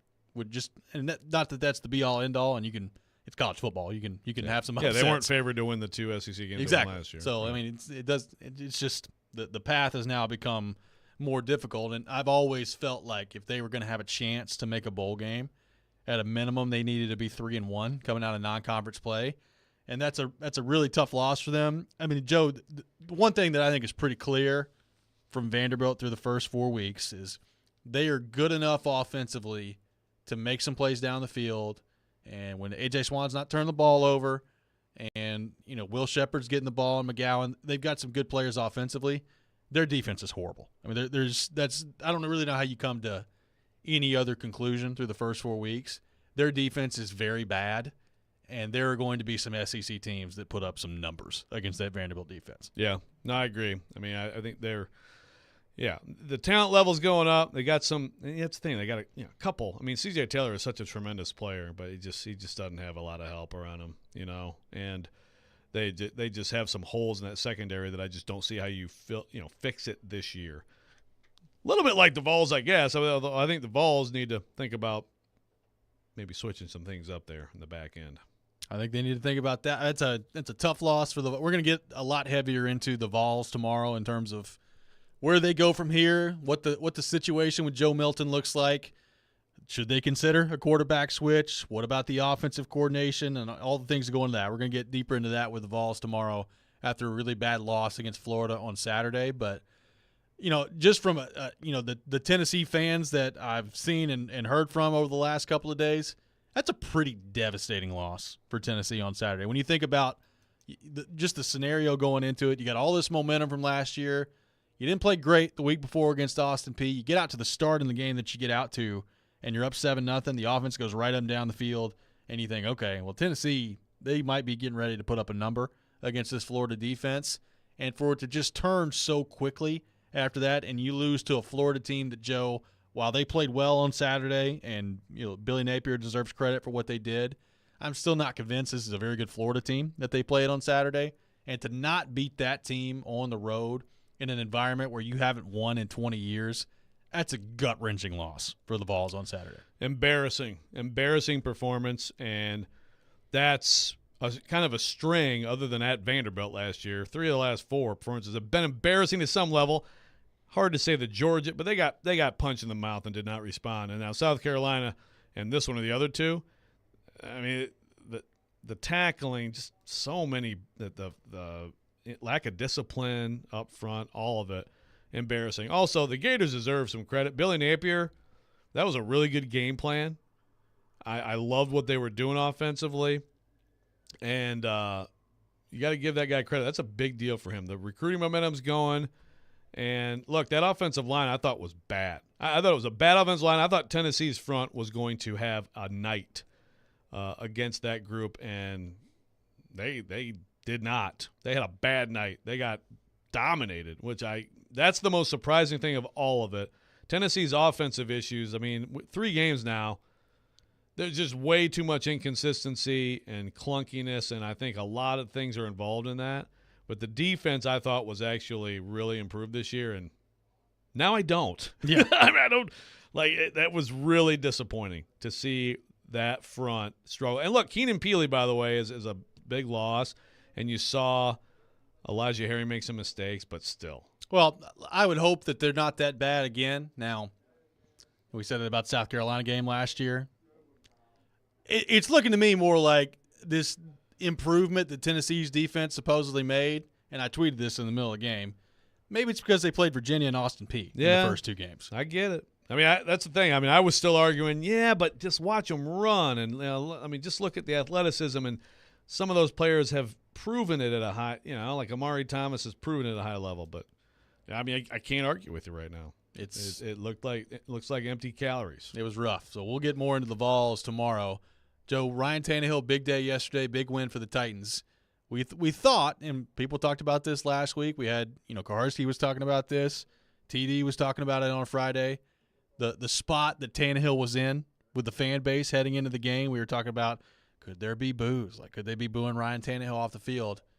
How much better Titans fans feeling today? Are they back in the boo-hoo Tannehill crew after 1 week? You know what I thought we'd see a little bit more today, on the text line was a little bit more, because, there's always, the people, when Tannehill is bad, the people who can't stand him are really loud. The people who support him are quiet. I thought today we'd see a little bit more shut up, leave my quarterback alone. But it's been oddly quiet. But people are happy.